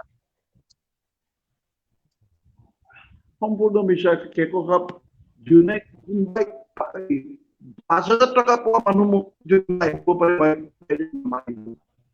এই কেকু সাপ লৈ Okay. এটা বিজনেছ চলিছে এইটো অলপ বাহিৰত কেকু সাপ আৰু এটা বালাসাপ লৈ আহিছো স্যাৰ ইহঁতৰ স্যাৰ স্যাৰ Yes, কোৱা আপোনাৰ দুখন উইন্ডো আপোনাৰ স্যাৰ দুখন উইন্ডো জইন হৈ গৈছে আপুনি প্ৰথম উইন্ডোখনলৈকে ৰিটাৰ্ণ কৰক স্যাৰ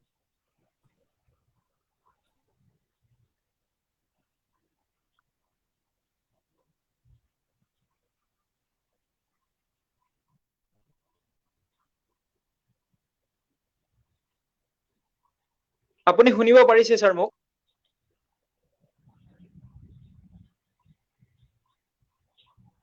নেটৱৰ্কৰ বিজুতি ঘটিছে যেন লাগিছে আচ্ছা ছাৰে কিছু সময় পিছতে আমাক আমি তেওঁৰ লগত পুনৰ সংযোগ স্থাপন কৰিব পাৰিম বুলি আশাবাদী জয়ন্ত দা এই বন্ধৰ সময়ত ব্যস্ততাৰ সময়ত কাজিৰঙাত আপুনি বৰ্তমান কাজিৰঙা আপোনাৰ ষ্টেচন তাতে বানপানীও হৈছে কৰ্মব্যস্ততাও আছে আপুনি আহিল ধন্যবাদ জনাইছো প্ৰথম কথা হ'ল আপুনি এমফিবিয়াৰ ওপৰত আপুনি গৱেষণা কৰি আছে আপুনি এগৰাকী অগ্ৰণী গৱেষক এমফিবিয়া আমি কিয় কনজাৰভেশ্যনৰ কাৰণে যাব লাগে আমাৰ মাজত আকৌ ছাৰে সংযোগ স্থাপন কৰিছে আমি তেওঁৰ লগত আমি পুনৰ কথা পাতিম আমি জয়ন্ত দাৰ পৰা সেই কথাখিনি আমি খুব চমুকৈ জানিব খুজিলো আচ্ছা তুমি এমফিবিয়া কিয় অ ঠিক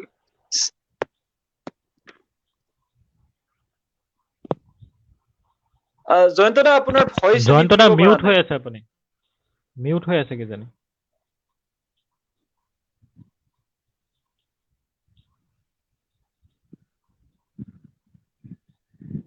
আপোনাৰ ভইচ শুনিব পৰা নাই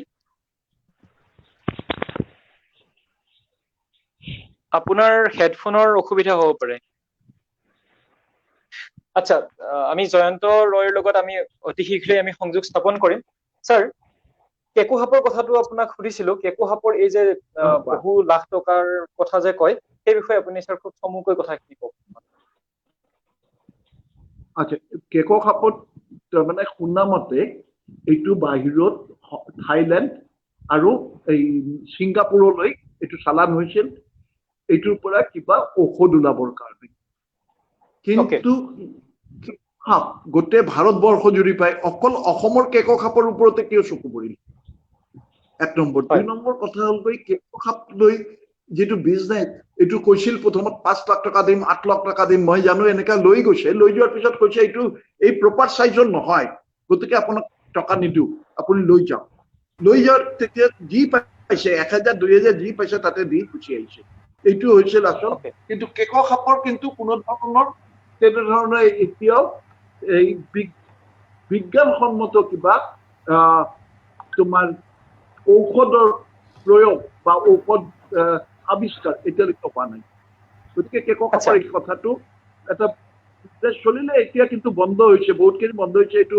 সকলোৰ প্ৰচেষ্টা আৰু এনেও বিজনেছটো ডাউন হৈ গৈছে হয় স্যাৰ জয়ন্ত আহি গৈছে আমি ছাৰৰ হয় আমি জয়ন্ত দাৰ পৰা আমি এমফিবিয়াৰ সেই জগতখনৰ বিষয়ে আমি জানিম আৰু আমি ছাৰৰ পৰা বিশেষকৈ সাপে খুটিলে কি কৰিব লাগে এন্টিভেনমৰ কিছু কথা সাপে খুটিলে আপুনি বেজৰ তাতে যাব নে আপুনি ডক্টৰৰ তাতে যাব, সেই কথাখিনি আমি ছাৰৰ পৰা বিশেষভাৱে জানিম।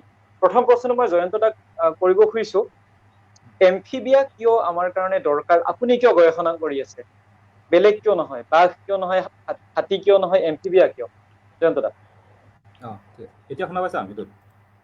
হয় হেল্ল', এতিয়া এতিয়া শুনা হয় পাইছা? শুনিছো দাদা। ওকে, হয়। চৰি, সেইটো মাইক্ৰফোনৰ অলপ প্ৰব্লেম হৈ গ'ল। একো নাই। চবে জেনেৰেলি সেইটোৱে সোধে যে আমাৰ ভেকুলী কিয় লাগে, ভেকুলী। মই হয়। ভাবোঁ ভেকুলী এনেকুৱা নহয় যে ভেকুলী আমাক বেনিফিট কিবা দি আছে বা সেইটো কাৰণে। ভেকুলী as a integrated part of ecosystem, ত' পাৰ্ট অফ দিছ ৱৰ্ল্ড, সেইটো হিচাপতো এহেঁতক থাকিব লাগে, যে একো পইচা দিয়া নাই বা কি Okay. দিয়া নাই যে আমি থাকিব নোৱাৰে। আৰু বহুত ইম্পৰ্টেণ্ট কথা আছে য'ত ভেকুলীয়ে আমাক ডাইৰেক্টলি আৰু ইনডাইৰেক্টলি বহুত হেল্প কৰি আছে আমাক, আমি গম নাপাওঁ। হয়। চবেই গম পায় যে ভেকুলী উভয়চৰ আৰু ছেমি একুৱাটিক এনিমেল, আৰু সেইটো মানে পানীৰ পৰা সিহঁতে লাইফ ষ্টাৰ্ট হৈ লেণ্ডলৈকে আহে। যেতিয়া সিহঁতে পানীত থাকে, টেডপলছ, লালুকি, সিহঁতে হয়। যেতিয়া পানীত থাকে তেতিয়া সিহঁতে এলগি মানে ফিডছ অন এলগি খাই পেলাই, মানে শেলাই, সেইটো খাই মানে পানীটো ক্লিন ৰাখে। আৰু সিহঁতে Okay. Feeds on mosquito and other water বৰ্ণ ডিজিজৰ যিবিলাক লাৰ্ভা হয়, সিহঁতে সেইটোৰ Okay. ওপৰত খাই কিনে বিভিন্ন আমাৰ ৱাটাৰ বৰ্ণ ডিজিজৰ পৰা আমাক ৰক্ষা কৰে। আৰু বহুত বেনিফিট আছে, ধৰক আজিকালি মেডিচিনৰ তো ছাৰে মষ্ট অফলি আগতে কৈছে কিজানি। ভেকুলীৰ স্কিনৰ পৰা বহুত টক্সিনছ, ইম্পৰ্টেণ্ট কেমিকেল আছে, য'ৰ পৰা মানে হাইলি মেডিচিন ভেলু। আৰু নাৱেডেজ মানে এনেকুৱা হৈছে যে ভেকুলী স্কিনৰ পৰা যিটো টক্সিন চিক্ৰেট হয়, সেইটো it's can cure cancer. I think আচ্ছা ভেকুলী আমাক বহুত হেল্প কৰি আছে। আচ্ছা, এতিয়া এটা কথা এটা ক'ব খুজিছো যে আমাৰ যিবোৰ সাধাৰণতে বন্যপ্ৰাণী সংৰক্ষণৰ কিছুমান কেৰিজমেটিক স্পেচিছ থাকে, কিছুমান আমি সততে আমি বিভিন্ন ধৰণৰ আমি প্ৰায় ডাঙৰ ডাঙৰ জন্তুবোৰৰ কথা পাতো, কিন্তু আমি এমফিবিয়াৰ গৱেষণাৰ কাৰণে আমি খুব এটা আগ্ৰহী নহয়।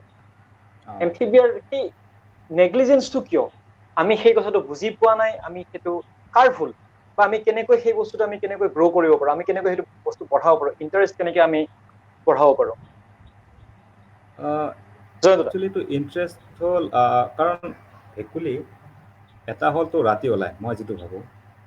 ভেকুলী Okay. মানে ৰিজন হোৱাই নট, মানে কিয় ইমান ৰিচাৰ্চ বা গৱেষণা কম। ভেকুলী এজ এ মানে বহুত ৰাতি ওলায়, আৰু সেইটো ইণ্টাৰেষ্টটো গ্ৰ' হয় লাহে লাহে। মানে যদি কোনোবাই ইণ্টাৰেষ্টেড হয়, যদি অবজাৰ্ভ কৰি থকা সময়ত ডে বাই ডে অবজাৰ্ভ কৰি থাকিলে, তাৰপিছতে ইণ্টাৰেষ্টটো গ্ৰ' হ'ব সেইটো। আৰু আচ্ছা, হয়, নাই আপুনি কৈ আছিলে। অ'কে, আমাৰ সেইটোৱে দৰ্শকবোৰ তাৰমানে অকল যেতিয়া বন্যপ্ৰাণীৰ ছাত্ৰ নহয়, গতিকে অলপ আমাৰ মানে বেলেগ ফিল্ডৰো আমাৰ দৰ্শকবোৰ, গতিকে তেওঁলোকে যদি ভাবে যে আজি গছ ৰুবৰ কাৰণে বহুখিনি মানুহ ইণ্টাৰেষ্টেড, বেলেগ এজন ফিল্ডৰ মানুহ কিয় কেনেকৈ ভেকুলী বা তেনেকুৱা উভচৰ প্ৰাণীৰ এমফিবিয়াৰ ৰিচাৰ্চত বা সংৰক্ষণৰ কাৰণে কেনেকৈ সহায় কৰিব, আপুনি সেইটো কি ক'ব? ডিপেণ্ড কৰিব, মানে সেইটো যদি ইণ্টাৰেষ্টেড কোনে কৰিব। মানে যদি কিছুমান আছে bird watcher in general, they are not মানে ইনভলভ নহয় এনি কাইণ্ড অফ ৰিচাৰ্চ বা জাষ্ট অবজাৰ্ভ বাৰ্ডছ, তেনেকুৱা অকে। ক্ষেত্ৰত বহুতে আছে। আমাৰ এইটো ৰিজনত হ'ব নোৱাৰে, অলপ টাইম লাগিব, কাৰণ বাকী আদাৰ ৰিজনত বহুত আছে মানুহে বেলেগ বেলেগ এক্টিভিটিত ইনভলভ হয়, যেনে ফ্ৰগ ৱাচ কৰে। আদাৰ ৰিজন, আদাৰ পাৰ্টছ অফ ইণ্ডিয়া হৈ আছে এইটো। আমাক সেইটো লাহে লাহে গ্ৰ' কৰিব লাগিব, মানে ইণ্টাৰেষ্ট আচ্ছা, ফ্ৰগ ৱাচ, আদাৰ এক্টিভিটিজ। এইটো এটা মেটাৰ অফ টাইম, বা এইটো আমাৰ এৱাৰনেছ চাগে সিমানখিনি আমাৰ মাজত নাই, এৱাৰনেছ যাৰ সেইটোৱে কাৰণে এই বস্তুটোৰ এটা নেগলিজেন্স আছে। সেইটো হয়। আচ্ছা, আপুনি আমাক এটা সাধাৰণ এটা পিকচাৰ এটা দিয়ক, কিমান প্ৰকাৰৰ ভেকুলী পোৱা যায় ইয়াতে, আমি কিমান প্ৰকাৰৰ ভেকুলী আমি অলৰেডি ধৰক আমি হেৰুৱালো, বা কিমানখিনি এনডেঞ্জাৰ্ড বা কিমানখিনি ডেঞ্জাৰত আছে, কিমানখিনি ভেকুলীৰ প্ৰজাতি বা উভচৰ প্ৰাণীৰ প্ৰজাতি। চ' এতিয়া আমাৰ পৰা নৰ্থ ইষ্টত এজ এ হোল 326 হেৰি আছে হাৰ্বছ মানে হেৰি অ'কে ভেকুলী ক'ব গ'লে হয়। 134 ইনক্লুডিং টোডছ ওকে আৰু ফ্ৰগছ সেইটো মিলাই আৰু Okay. চিচিলিয়ান আৰু এটা ফাৰ্ষ্ট পৰা ক'ব আছোঁ ভেকুলী মানে এম্ফিবিয়ান সেইটো 3টা কেটেগৰী চ' এটা হ'ল এনুৰান্স সেইটো থাকে ভেকুলী ফ্ৰগ এণ্ড টোড আৰু হয়। আৰু এটা ভাগ হ'ল গ্ৰুপত য'ত থাকে নেজাল ভেকুলী বুলি কওঁ আমি চেলামেণ্ডাৰ Okay. আৰু এটা গ্ৰুপত হ'ল চিচিলিয়ান বুলি কয় সেইটো হ'ল Okay. কেঁচু ভেকুলী বুলি কয় চ' আমাৰ নৰ্থ Okay. ইষ্টত এতিয়ালৈকে 134 ফ্ৰগ এণ্ড টোডছ মানে এনুৰান আছে আৰু এটা প্ৰজাতিৰ দুটা প্ৰজাতিৰ কেঁচু ভেকুলী আছে যিটো নেজাল ভেকুলী আমাৰ নৰ্থ ইষ্টত অসমত নাই নৰ্থ ইষ্টত আছে দুটা প্ৰজাতিৰ হয় আচ্ছা এটা খুব সাধাৰণ প্ৰশ্ন এটা মই সুধো টোড আৰু ফ্ৰগৰ ডিফাৰেন্স কেনেকুৱা আৰু মই ভাবিছো ইয়াৰ পিছতে বিবেকানন্দ কাকতিৰ আপোনাৰ প্ৰতি এটা প্ৰশ্ন থাকিব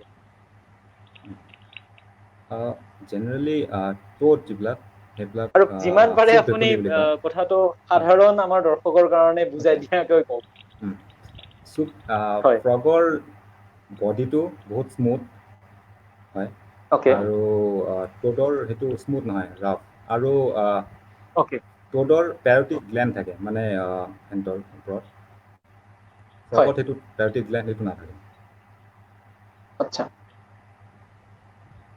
হয় বিবেকানন্দ কাকতিৰ কিবা প্ৰশ্ন আছে হয় নমস্কাৰ জয়ন্ত দা আহ, হয় মই মোৰ কুৱেশ্যনটো এনেধৰণৰ আছিলে আপুনি ক'লে যে বিভিন্ন কাৰণত বিভিন্ন ৰিচাৰ্চৰ কাৰণে আপোনাৰ আমাৰ নৰ্থ ইষ্টৰ কিছুমান ভেকুলীৰ দেহৰ পৰা নিউট্ৰিয়েণ্ট লৈ যোৱা দেখা আপুনি কৈছে নিউট্ৰিয়েণ্ট নি পেলাই কিছুমান কামত ব্যৱহাৰ কৰা হৈছে মোৰ কুৱেশ্যনটো এইটো যে মাজতে এখন তেনেকুৱা মুভিটো ওলাইছিলে যে ভেকুলীৰ গাত কিছুমান বিষাক্ত বস্তু থাকে ধৰক পয়জনাছ মানে টোড বুলি পয়জনাছ ফ্ৰগ বুলি কোৱা যায় তেনেকুৱা ধৰণৰ পয়জনাছ ফ্ৰগ আমাৰ নৰ্থ ইষ্টত পোৱা যায় নেকি বা সেইবোৰৰ পৰা আমি কেনেকে চিনি পাম পয়জনাছ হয় নে নহয় বা আমাৰ ঘৰৰ পাছফালে থকা ভেকুলীৰ গাতে পয়জন আছে নে নাই আমি চিনি কেনেকে পাম সেই সম্পৰ্কে কিবা ক'ব পয়জন হয় যিটো সেইটো হয় বিৰাট সেইটো ইম্পৰ্টেণ্ট সেইটো হয় এটা কথা যেতিয়া চবেই গম পাব পয়জনাছ আৰু non poisonous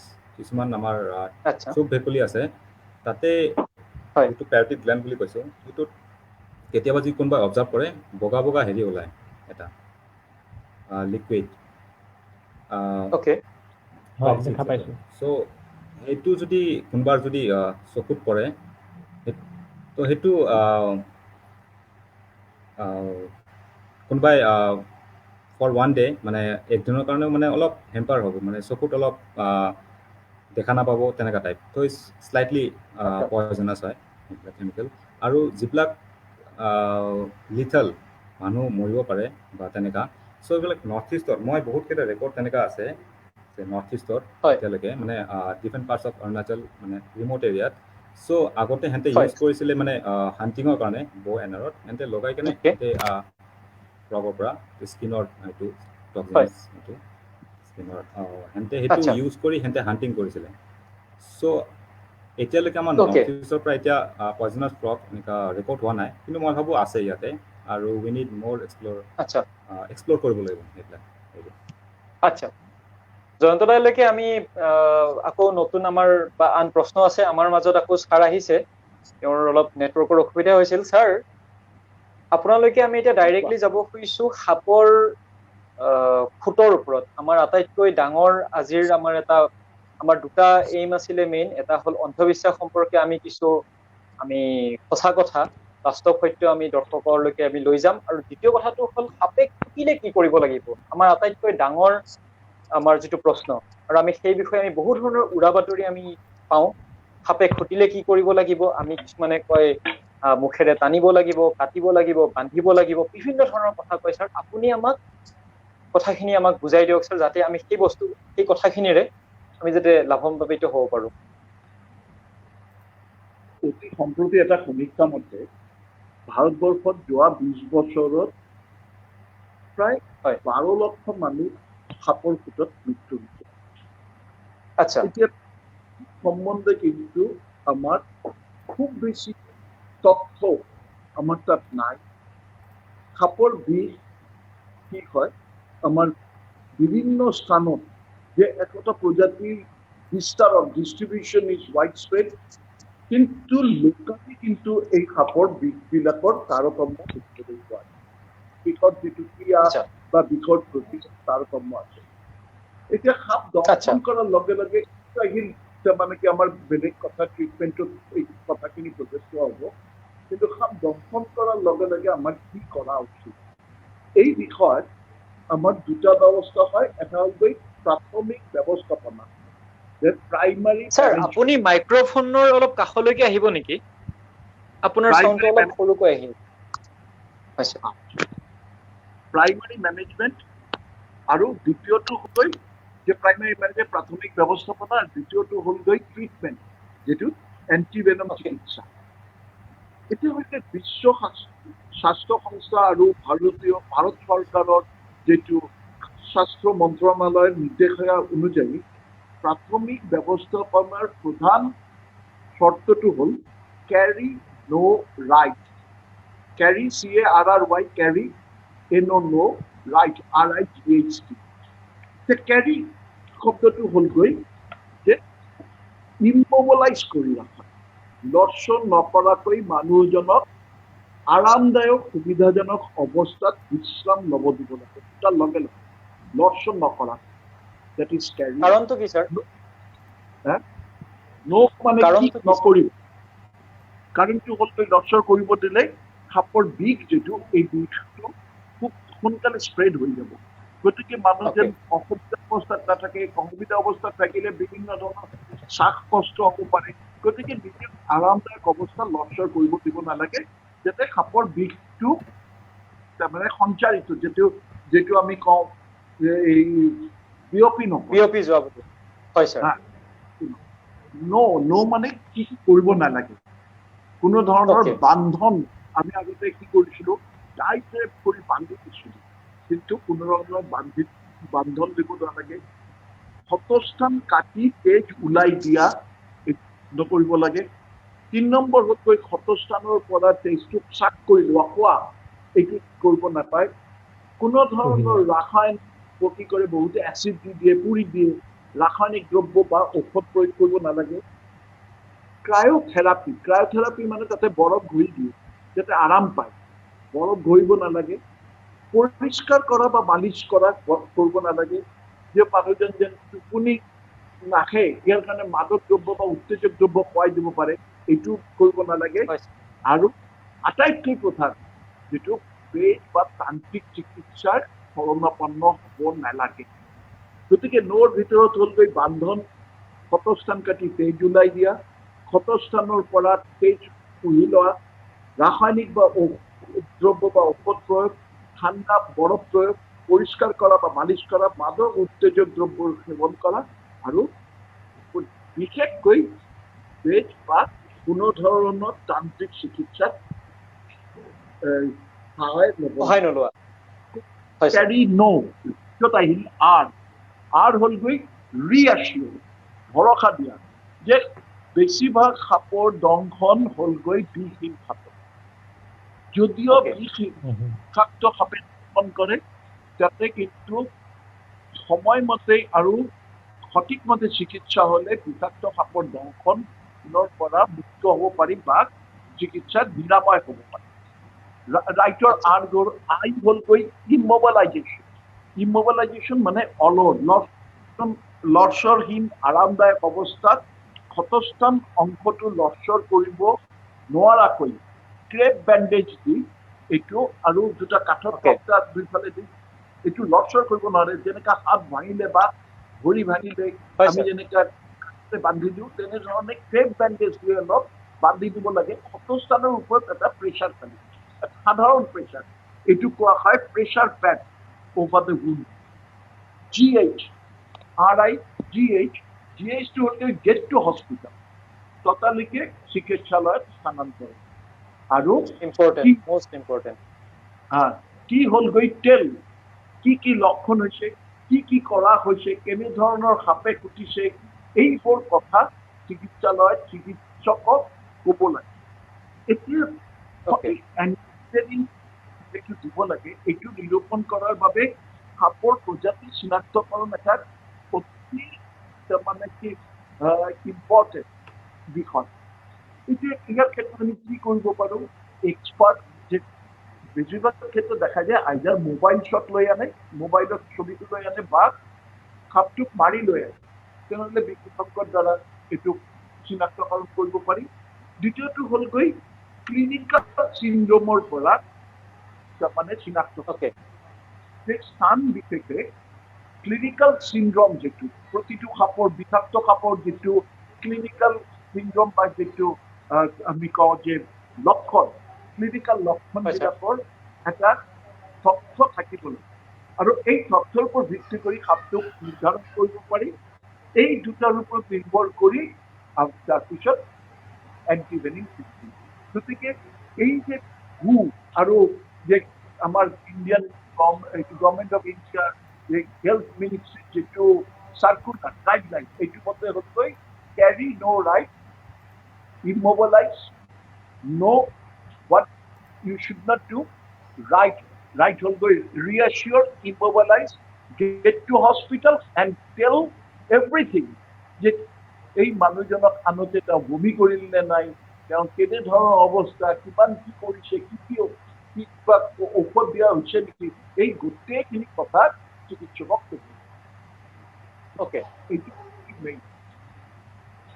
sir, Jayanta Kumar পাঠক ডাঙৰীয়া এটা প্ৰশ্ন কৰিছে, সাপে খুটিলে ওচৰত ডাক্তৰ নাই, তেনে পৰিস্থিতিত সাধাৰণ লোকে কি কৰা উচিত? খেতি পথাৰত আছে, সাপে খুটিলে তেওঁ কি কৰিব ছাৰ? কোনে মানে কি আকৌ কোৱেশ্চনটো ৰিপিট কৰিলে? কুৱেশ্যনটো আছিলে ছাৰ, সাপে খুটিলে যদি ওচৰত ডক্তৰ নাই তেনে পৰিস্থিতিত সাধাৰণ লোক এজনে কি কৰিব? ধৰক ছাৰ পথাৰতে আছে, সাপে খুটিলে, তাৰপিছত কি?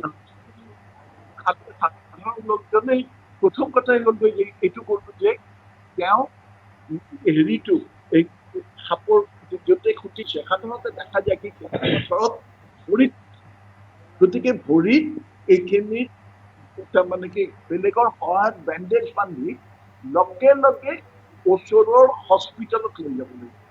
ইয়াৰ বাহিৰে আৰু কোনো উপায় নাই, কাৰণ এইটো ঘৰত কোনো চিকিৎসা নহ'ব বা এইটোক আমি ৰখাই থৈ তাৰ কি চিমটম ডেভেলপ কৰিলে এইটো চাবৰ কাৰণে আমাৰ সময় নাথাকে। কাৰণ এই যে সময় পোৱা যায় এইটো হ'লগৈ ভাইটাল। এই ভাইটাল সময়খিনি আমি নষ্ট বা অপচয় কৰিব দিব নোৱাৰো। সাপে খুটাৰ লগে লগে এই প্ৰাথমিক ব্যৱস্থাপনাৰ লগে লগে হস্পিটেলত স্থানান্তৰ। Get to hospital is very important. আমি সাপে খুটাৰ সম্পৰ্কে আৰু কথা পাতিম। মই জয়ন্ত ৰয়লৈকে যাব খুজিছো। বৰ্তমান এমফিবিয়াৰ আটাইতকৈ ডাঙৰ সংৰক্ষণৰ ভাবুকিটো কি, বা কোনবোৰ ভাবুকি যদি এটাতকৈ যদি বেছি আছে? এটাতকৈ ফাৰ্ষ্টটো হ'ল হেবিটেট লছ আৰু হিউমেন ইণ্টাৰভেনশ্যন, সেইটো কাৰণে। আৰু নেক্সটটো এতিয়াৰ কাৰণে হৈ আছে যিটো হ'ল ফাংগাছ, কাইট্ৰিক ফাংগাছ যিটো আহিছে আমাৰ। চ' সেইটো হ'ল ডাঙৰ আটাইতকৈ, কাৰণ আমি গম নাপাওঁ এইটো কিমান স্প্ৰেড হৈছে। চ' মই ভাবোঁ সেই দুটাই মানে ডাঙৰ চবতকৈ, হেবিটেট লছ আৰু ফাংগাছটোৰ বিষয়ে অলপ ক'ব নেকি? আৰু কাইট্ৰিক ফাংগাছ সেইটো হ'ল আমাৰ যেনেকৈ ব্ৰেডত গম পোৱা যে গ্ৰীণ ভেঁকুৰ লাগি যায়, চ' ছেম তেনেকাই ভেঁকুৰ ফ্ৰগৰ বা এমফিবিয়াৰ গাতো লাগে। আৰু সেইটো ডিপেণ্ড কৰিব আপোনাৰ টেম্পাৰেচাৰৰ ওপৰত, কাৰণ ভেঁকুৰটোৱে স্প্ৰেড কৰিব ডিফাৰেণ্ট মানে ইলিভেশ্যনেল বা টেম্পাৰেচাৰ কেনেকুৱা এনভাইৰমেণ্ট আছে সেইটো ডিপেণ্ড কৰিহে ভেঁকুৰটো মানে গ্ৰ' হোৱাত মানে সিহঁতক হেল্পফুল হয়, মানে এনভাইৰমেণ্ট বেছড অন এনভাইৰমেণ্ট। চ' আৰু সেইটো ৰিলেটেড হয় ক্লাইমেট চেঞ্জৰ লগত। চবেই গম পায় যে টেম্পাৰেচাৰ বাঢ়ি আছে, কিছুমান এল্টিটিউড ফ্ৰগৰ যিবিলাক ঠাণ্ডা জেগাত থাকিছিলে, চ' সিহঁতৰ টেম্পাৰেচাৰ বা এনভাইৰমেণ্ট চেঞ্জ হৈ আছে, আৰু লগালগ সেইটো হেল্প কৰি আছে টু গ্ৰ' ডেট ফাংগাছ, কাইট্ৰিক ফাংগাছ। আৰু ভেকুলীৰ এটা নিজৰ এটা ইমিউন চিষ্টেম আছে য'ত সেইটো মানে যদি ইনকেছ গাত লাগি যায় ভেকুলীৰ চ' সিহঁতৰ ভেকুলীৰ নিজৰ এটা ইমিউন চিষ্টেম আছে যে সেইটোৰ ইম্পেক্ট হ'ব নিদিয়ে বা সেইটোৰ প্ৰটেক্ট কৰে ভেকুৰটোৰ Okay. ওপৰত but due to climate change this immune system now it is decreasing so' Okay. সেইটো আমাৰ আটাইতকৈ মানে ডাঙৰ চেলেঞ্জ হ'ব মানে কেনেকৈ এইটো জয়ন্ত ডাঙৰীয়া হয় আপুনি ক্লাইমেট চেঞ্জৰ কথাটো উল্লেখ কৰিলে কেনেকৈ ক্লাইমেট চেঞ্জে এই ভেকুলীৰ ভেকুলীৰ সংখ্যা বা ভেকুলীৰ বাসস্থানৰ প্ৰতি ভাবুকি বা যে হ'ল কনজাৰভেশ্যনৰ প্ৰতি কেনেকৈ ই এটা থ্ৰেট হৈ পৰিছে ক্লাইমেট Okay. চেঞ্জ কাৰণ এইটো খুবেই এটা মাইক্ৰ change. এফেক্ট হ'ব লাগিব এইটো সেইটো হয় মই কৈছোঁ অলৰেডি যে ক্লাইমেট চেঞ্জ ডাঙৰ এটা আৰু ভেকুলী ছাৰে অলৰেডি কিজানি কৈছে কিজানি আমি ইন জেনেৰেল ভাবোঁ ভেকুলীৰ বিয়া বুলি যিটো কয় হয় চ' চবেই গম পায় যে ভেকুলী কান্দিলে বৰষুণ হ'ব আহিব কিন্তু আজিকালি চবেই হয়। কাৰণে ভেকুলী শুনা নাপায় মানে ওচৰত আগত যেনেকৈ কান্দিছিলে এতিয়া হয়। শুনা নাই। নাপায় ভেকুলী কম হৈ গৈছে নাই কান্দে দিছ ইণ্ডিকেশ্যন অফ ক্লাইমেট চেঞ্জ কাৰণ আগতে আছিলে এতিয়া নাই ক'ত গ'ল সেইকেইটা ভেকুলী চেম ক্লাইমেট চেঞ্জ মই কৈছোঁ যে টেম্পাৰেচাৰ বাঢ়ি আছে চ' ডাইৰেক্ট ইম্পেক্ট হ'ব ফাৰ্ষ্ট ভেকুলীৰ ওপৰত কাৰণ যিবিলাক ভেকুলী মানে আমি অবজাৰ্ভ কৰিব পাৰোঁ মানে মই through research suppose in case temperature বাঢ়ি আছে আৰু যিবিলাক ভেকুলী মানে ক'ল্ডাৰ ৰিজনত থাকে they are habituated to live in very low' temperature in case climate change হ'ল চ' যিকেইটা 4 ডিগ্ৰীত আছিলে ভেকুলী চ' ক্লাইমেট চেঞ্জ হোৱাৰ পিছত 10 ডিগ্ৰী হৈ গ'ল ইন কেছ চ' যিকেইটাই সিহঁতৰ ৰেঞ্জ শ্বিফ্ট বুলি কয় সেইটো মানে যিটো টেম্পাৰেচাৰ আছে কোনোবাই যদি এডপ্ট কৰিব পাৰে they are survival of the fittest যিটো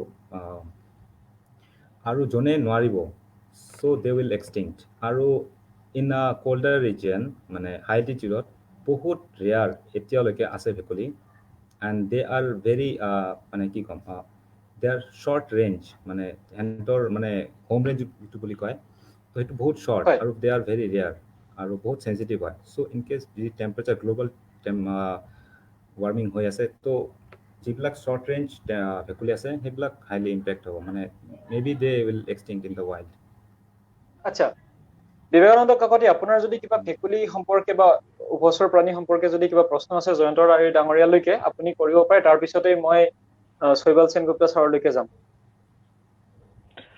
হয় মই জয়ন্তক এটা কথা সুধিব খুজিম যে কেতিয়াবা কিছুমান গছৰ পাতৰ কিছুমান সৰু পানী জমা হৈ থাকে তাত ভেকুলীয়ে মানে কণী পাৰে তো তাৰ পৰা লালুকি জন্ম হয় কেতিয়াবা বৰষুণ নপৰাৰ কাৰণে কেতিয়াবা সেই পানীখিনি শুকাই যোৱাৰ কাৰণে সেই মৰি যোৱা দেখা যায় গতিকে সেই বস্তুটো আমাৰ সাধাৰণ মানুহে জেনেৰেলি আমি এটা যিকোনো এটা বন্যজীৱ মানে হেণ্ডলিং কৰিব নিদিয়ে বুলি কয় বা কৰাটো অনুচিত সেই বস্তুটো যদি আমি কিবা কাৰণে ৰেস্কিউ কৰি পেলাই এটা কোনোবা জেগাত এৰি দিওঁ তেতিয়া সেই বস্তুটোৱে ভেকুলী বা লালুকিকেইটাৰ কিবা প্ৰভাৱ পৰিব পাৰে নেকি মই সেই বস্তুটো মানে মোৰ নিজৰ এটা নাই এইটো কৰিব পাৰে কাৰণ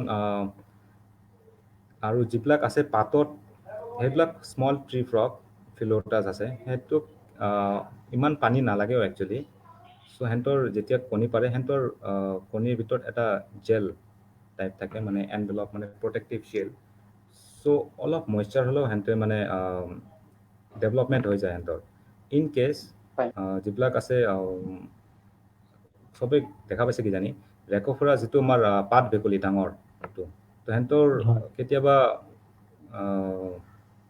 ফোম নেষ্টিং কৰে আৰু কেতিয়াবা পানী শুকাই যায় চ' সেইবিলাক এনে মৰি থাকে সেই বস্তুটো কেতিয়াবা অ'কে হয় হয় কোনোবাই যদি ৰেস্কিউ কাৰণে কৈছে যে তো সিহঁতে ৰেস্কিউ কৰিব পাৰে সেইটো লৈ ইন চুইটেবল হেবিটেট সিহঁতে ৰিপ্লেচ কৰিব পাৰে সেইটো আচ্ছা মই ছাৰলৈকে যাব খুজিছো আমাৰ সময়ও লাহে লাহে কম হৈ আহিছে স্যাৰ এন্টিভেনম এই বিষয়ে আমি বহু কথা পাতো কেতিয়াবা আমি কওঁ যে আমাৰ ইয়াতে এন্টিভেনম নাই বুলি আমাৰ খুবেই বাতৰি ওলাই থাকে অসমত নাই বুলি কয় কেতিয়াবা কয় আছে আৰু আমি এনেকুৱা কথাও বাতৰিত পাওঁ যে এন্টিভেনমে আমাৰ পৰিৱেশত কামো নকৰে এইবোৰৰ ছাৰ অলপ ক্লিয়াৰ কৰি দিব নেকি ছাৰ আমাৰ যিমানবোৰ আমি ছাৰ কথা পঢ়ি থাকো কিন্তু তাতে কোনো ধৰণৰ ব্যাখ্যা নাথাকে কিন্তু এটা খবৰহে থাকে আৰু এটা দুটা বাক্য আমাক সদায় বেছি কনফিউজে কৰে ছাৰ বিশেষকৈ আমাৰ যিবোৰ সাপৰ মই অলপ আগতে ক'লো যে বিস্তাৰণ বহু দূৰলৈকে ৱাইড ৰেঞ্জিং তাতে কি হয় জিঅ'গ্ৰাফিকেল ভেৰিয়েশ্যন দেখা যায় জিঅ'গ্ৰাফিকেল ভেৰিয়েশ্যন অকল তাৰমানে কি সাপৰ দেহত নহয় বা ৰঙত নহয় সাপৰ বিষত এই ভেৰিয়েশ্যন যিটো এন্টিভেনম বনোৱা যায় এই এন্টিভেনমটো স্থান বিশেষত কাম নকৰিবও পাৰে কাৰণ এন্টিভেনম হ'লগৈ স্পেচিফিক যি এন্টিবডি বিলাক ডেভেলপ কৰা হয় ভেনমৰ পৰা এইটো এটা প্ৰক্ৰিয়া আছে এই প্ৰক্ৰিয়াত সাপৰ বিষটো আন এটা বেলেগ প্ৰাণী বিশেষকৈ ঘোঁৰাত দিয়া হয় ঘোঁৰাৰ পৰা প্লাজমাটো সংগ্ৰহ কৰি তাৰ পৰা এন্টিবডিজ সংগ্ৰহ কৰা হয় এতিয়া এই এন্টিবডিজ বিলাক আমি জানো এন্টিজেন স্পেচিফিক গতিকে এঠাই যিটো বিষৰ পৰা এন্টিভেনিন বা এন্টিবডি সৃষ্টি কৰা হয় এইটো আন ঠাইৰ বিষৰ লগত কাম নকৰিবও পাৰে আৰু আমাৰ দেশত যিটো এন্টিভেনিন এতিয়া ব্যৱহাৰ কৰা হৈছে এতিয়া বহু গৱেষণা চলি আছে বিভিন্ন জায়গাত প্ৰচুৰ গবেষণা চলি আছে সাপৰ ভেনমক লৈ যে এন্টিভেনিম চলি আছে এইটো অনলি এন্টিভেনম 4টা সাপৰ ভেনম একেলগত দি ভেনমটো মানে এন্টিভেনমটো বনোৱা হৈছে গতিকে এই ক্ষেত্ৰত এই এন্টিভেনমটো হলকৈ ব্ৰড স্পেক্ট্ৰাম যেনে স্পেচিফিক কাম কৰিবও পাৰে নকৰিবও পাৰে গতিকে ইয়াৰ কাৰণে এইটো অসুবিধা হয় আৰু এই ক্ষেত্ৰত মই এটা কথা খুব দুখজনক কথা আজি কেইদিনমান আগত নৰ্থ লখিমপুৰৰ ছোৱালী এজনী ঢুকালে তাৰ আগতো বছৰ 1918 চনতো আমি দেখা পাইছো গুৱাহাটী কোটাত ঢুকাইছে তেওঁক লৈ এই তাৰমানে কি কোনো চিকিৎসা কৰা নাই আৰু নদীত এই ডেড বডিটো নদীত দিছিলে কথাবোৰ মোৰ মতে প্ৰতিটো স্থানত প্ৰতিটো পাব্লিক হেল্থ কাৰণ গুৱাহাটীলৈ আহিব নোৱাৰে এইটো দেখা যায় যিবোৰ হয় বেছিভাগে হ'লগৈ ৰুৰাল অঞ্চলত গতিকে ৰুৰাল অঞ্চলত যিবোৰ PHC আছে এই PHCত তাৰমানে কি এন্টিভেনিনটো বা এন্টিভেনম যিটো এইটো উপলব্ধ হ'ব লাগে 1 নম্বৰ আৰু 2 নম্বৰ কথা মই সুধিছো মানে কি নাজানো এতিয়াও যে এই snake management snake bite and treatment কাৰণ ভাৰতবৰ্ষৰ 6টা প্ৰদেশ আৰু লগত অসমতো স্নেক বাইট কেছ যথেষ্ট আছে আমাৰ এইবোৰৰ কোনো আমি নাপাওঁ কিন্তু স্নেক বাইট কেছ যথেষ্ট আছে গতিকে এইবোৰ ট্ৰিটমেন্টৰ কাৰণে যেটো স্নেক বাইট মেনেজমেন্ট এই মেনেজমেন্ট সৰু কৰি হলো আমাৰ যিবোৰ হেলথ ৰিলেটেড কোৰ্সেস স্পেসিফিক্যালি যেটো মেডিকেল কোৰ্স আৰু নাৰ্সিং কোৰ্স এইটো কিন্তু এইটো ইনক্লুড কৰিব লাগে আচ্ছা মিডুল ইয়াতে প্ৰশ্ন এটা আহিছে হয় হয় হয় হয় শিওৰ এন্টিভেনমৰ যেটো হেৰি আছে ইন কেস কিছুমান ৰুৰাল এৰিয়াত হস্পিটালত এন্টিভেনম নাথাকিব পাৰে সো ইন দ্যাট কেস হেনতে তাতে ওচৰে পাজৰে ৰুৰাল এৰিয়াত mostly army hospital army camp থাকিব সো হেনতে আৰ্মি কেম্পত হেতু দিস এন্টিভেনম হেতু এভেইলেবল থাকে কাৰণ হেন্তৰ নিজৰ সো হেতুত এপ্ৰোচ কৰিলে ভাল পাব এইটো খুবেই ইউজফুল এটা ইনফৰমেশন এইটো সকলোৱে এইটো যদি মনত ৰাখে তেতিয়াহ'লে আমি বহু সময়ত নিশ্চিত বিপদৰ পৰা আমি হাত সাৰিব পাৰিম ছাৰ এটা প্ৰশ্ন এটা আহিছে প্ৰশ্নটো জয়দীপ চিল ডাঙৰীয়াই কৰিছে তাৰপিছতে আমি জয়ন্ত ৰয় ডাঙৰীয়ালৈকে যাম আৰু বিবেক কাকতিৰ মই আশা কৰোঁ তেওঁৰ চাগে প্ৰশ্ন আছে প্ৰশ্নটো হ'ল বহুতে ভাবে এন্টিভেনম পলিভেনিন নিজে ইনজেকচনেৰে ল'ব পাৰি তাৰ কাৰণে হস্পিটেল বা আইচিইউ আদিৰ কোনো ধৰণৰ প্ৰয়োজনীয়তা নাই বা নালাগে কথাটো কিমান সঁচা ছাৰ এন্টিভেনিনটো প্যাৰালিটিক এনাফিলাক্টিক শক কৰিব পাৰে এন্টিভেনিনটো মানে কি সকলে সহ্য কৰিব নোৱাৰিব পাৰে গতিকে এন্টিভেনিন দিয়াৰ লগে লগে মই কম তুমি এই পিছত আহিছো এন্টিভেনিনটো দিয়াৰ লগে লগে যে ড'জবিলাক দিয়া যায় এই ড'জটো সদায় পৰ্যবেক্ষণ আণ্ডাৰ ষ্ট্ৰিক্ট মেডিকেল ছুপাৰভিজন ৰাখিব লাগিব ইয়াৰ কাৰণে এইটো বিশেষকৈ আইচিইউত ৰাখি দিয়ে। ইয়াৰ কাৰণে এইটো মই ক'লো PHC বিলাকত ব্যৱস্থা কৰিব লাগে উইথ দিছ, কাৰণ জয়ন্তে ক'লে যে লৈ যাব পাৰি, কিন্তু এনেকা হয় যে কিছুমান ক্ষেত্ৰত যে লৈ যাবৰ কাৰণে সময়ো নাপায়। গতিকে এই ক্ষেত্ৰত লৈ যাব পাৰিলেতো এই মিলিটাৰীত লৈ যাব পাৰিলে খুবেই ভাল, বা আমাৰ মেডিকেল কলেজত লৈ যাব পাৰিলে খুবেই ভাল, কিন্তু এই ব্যৱস্থাপনাত ৰাখিব লাগিব। আৰু আইচিইউৰ বাহিৰে নিদিয়ে। এতিয়া মৃদুলক মই কম, তুমি জানা তোমাৰ ছাৰ অভিজিতক খুটিছিল, দিছিলে হোৱাইট লিপ পিট ভাইপাৰে, আৰু এন্টিভেনম 10টা ড'জ দিব লগা হৈছিল। এন্টিভেনম 10টা ড'জ দিব লগা হৈছিল, আৰু এই 10টা ড'জ কিন্তু এই হস্পিটেলত আইচিইউত ৰাখি constant observation, fitting with all the monitor দিব লাগে। গতিকে এইটো আইচিইউ হ'বই, আৰু মানে কি ষ্ট্ৰিক্ট বিবেকানন্দ কাকতি। হয় ছাৰ, মই এই বস্তুটোতে এটা বস্তু এড কৰিব খুজিম, মানে কি মই আকৌ অন্ধবিশ্বাসলৈ উভতি আহিলো। মানে ধৰক আপোনাৰ যিবোৰ জেগাত উপলব্ধ নাথাকে হস্পিটেল, বা কেতিয়াবা আৰ্মি হস্পিটেলৰ ওচৰত কেতিয়াবা নাথাকিব পাৰে, বিশেষকৈ ভিতৰুৱা অঞ্চলবিলাকত বা কেতিয়াবা বাগান অঞ্চলতো দেখা যায়। মাজতে মই পেপাৰতে এটা দেখিলো যে সাপে কামোৰাৰ পাছত এগৰাকী মহিলাক গোবৰেৰে লেপি পেলাই গোটেই মানুহজনী মানে বন্ধ কৰাই দিয়া হৈছিলে। আল্টিমেটলি পাছত কিন্তু মানুহজনী মৰিলে, কিন্তু পাছত গম পোৱা হয় যে যিটো সাপে কামুৰিছিলে সাপটো কিন্তু নন ভেনমাছহে আছিলে, কিন্তু মানুহে মৰিলে চাফকেশ্যনতহে। চ' তেনেকুৱা ধৰণৰ বহুত কথা আছে। বা মৃদুলৰো এটা মোক কাহিনী কৈছিলে যে মুৰ্গীৰে কিবা এটা কৰে। চ' মৃদুলেও সেইটো তুমি যদি এড কৰা মই ভাল পাম। ছাৰৰ লগত মই সেইটো বিষয়ে কথাও পাতিছিলো। সেইটো মই আমাৰ দৰ্শকখিনিৰ কাৰণে মই খুবেই ছুটিকৈ ক'ব খুজিছো। ৰৌতাৰ এখন গাঁৱত এগৰাকী মানুহক সাপে খুটিলে, লগে লগে হুৱাদুৱা লাগিল। কাষত এটা পাকাৰ ঘৰ বনাই আছিলে, তাৰে এজন মিস্ত্ৰীয়ে ক'লে যে তেওঁ সাপে খুটা তেওঁ জাৰিব পাৰে। তেওঁ এটা মুৰ্গী দৰকাৰ বুলি ক'লে, মুৰ্গী এটা লৈ আহিলে। মুৰ্গীটো মাৰি তেওঁ লগে লগে মুৰ্গীটোৰ পিছফালে পাখিখিনি আঁতৰাই ব্লেডেৰে সামান্য পৰিমাণে পাতলকৈ ছালখিনি আঁতৰাই দিলে। আঁতৰাই তাৰ পৰা হেঁচি হেঁচি তেজ অলপ উলিয়াই সেই সাপে খুটা ঠাইখিনিত ব্লেডেৰে কাটি সেই মুৰ্গীৰ পিছৰ অংশখিনিত লগাই দিছে। লগাই মন্ত্ৰ অলপমান তেওঁ বেলেগ ৰাইজক শুনাকৈ তেওঁ অলপমান মন্ত্ৰও গাইছে। গোৱাৰ পিছত কিন্তু মানে সেই মানুহজন সুস্থ হৈ উঠিছে। এতিয়া কথাটো হ'ল সেইবোৰ এটা ষ্টাণ্ট নে কিবা অসমচিছ বা তেনেকুৱা কিবা ছাৰ হ'ব পাৰে নে কি? মই সেই মন্ত্ৰখিনিৰ কথা কোনো বিশ্বাস নকৰো, কিন্তু সেই যে মুৰ্গীটোৰ যে সেইখিনি তেওঁ খুবেই নিপুণতাৰে তেওঁ সেই ছাল এৰাইছিলে। মই আপোনাৰ ওচৰত এইটো কথা কথাও পাতিছিলো ছাৰ, এবছৰ হ'ল সেইটো কথা। এনেকে মানে কি কৰি থাকোতে শিৱসাগৰ, নৰ্থ লখিমপুৰ, গুৱাহাটীত এই ওজাৰ ওপৰত বিশ্বাস কৰি থাকোতে কিন্তু ঢুকাইছে। এতিয়া প্ৰথম এইটো সাপে খুটিছিল, এই সাপটো বিষাক্ত গম পোৱা নাযায়। এইটো বিষাক্ত গম পোৱা নাযায়। যদি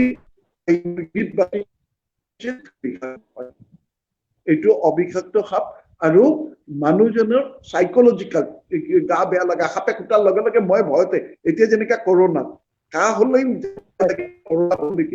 নেকি সাপে খুটাৰ লগে লগে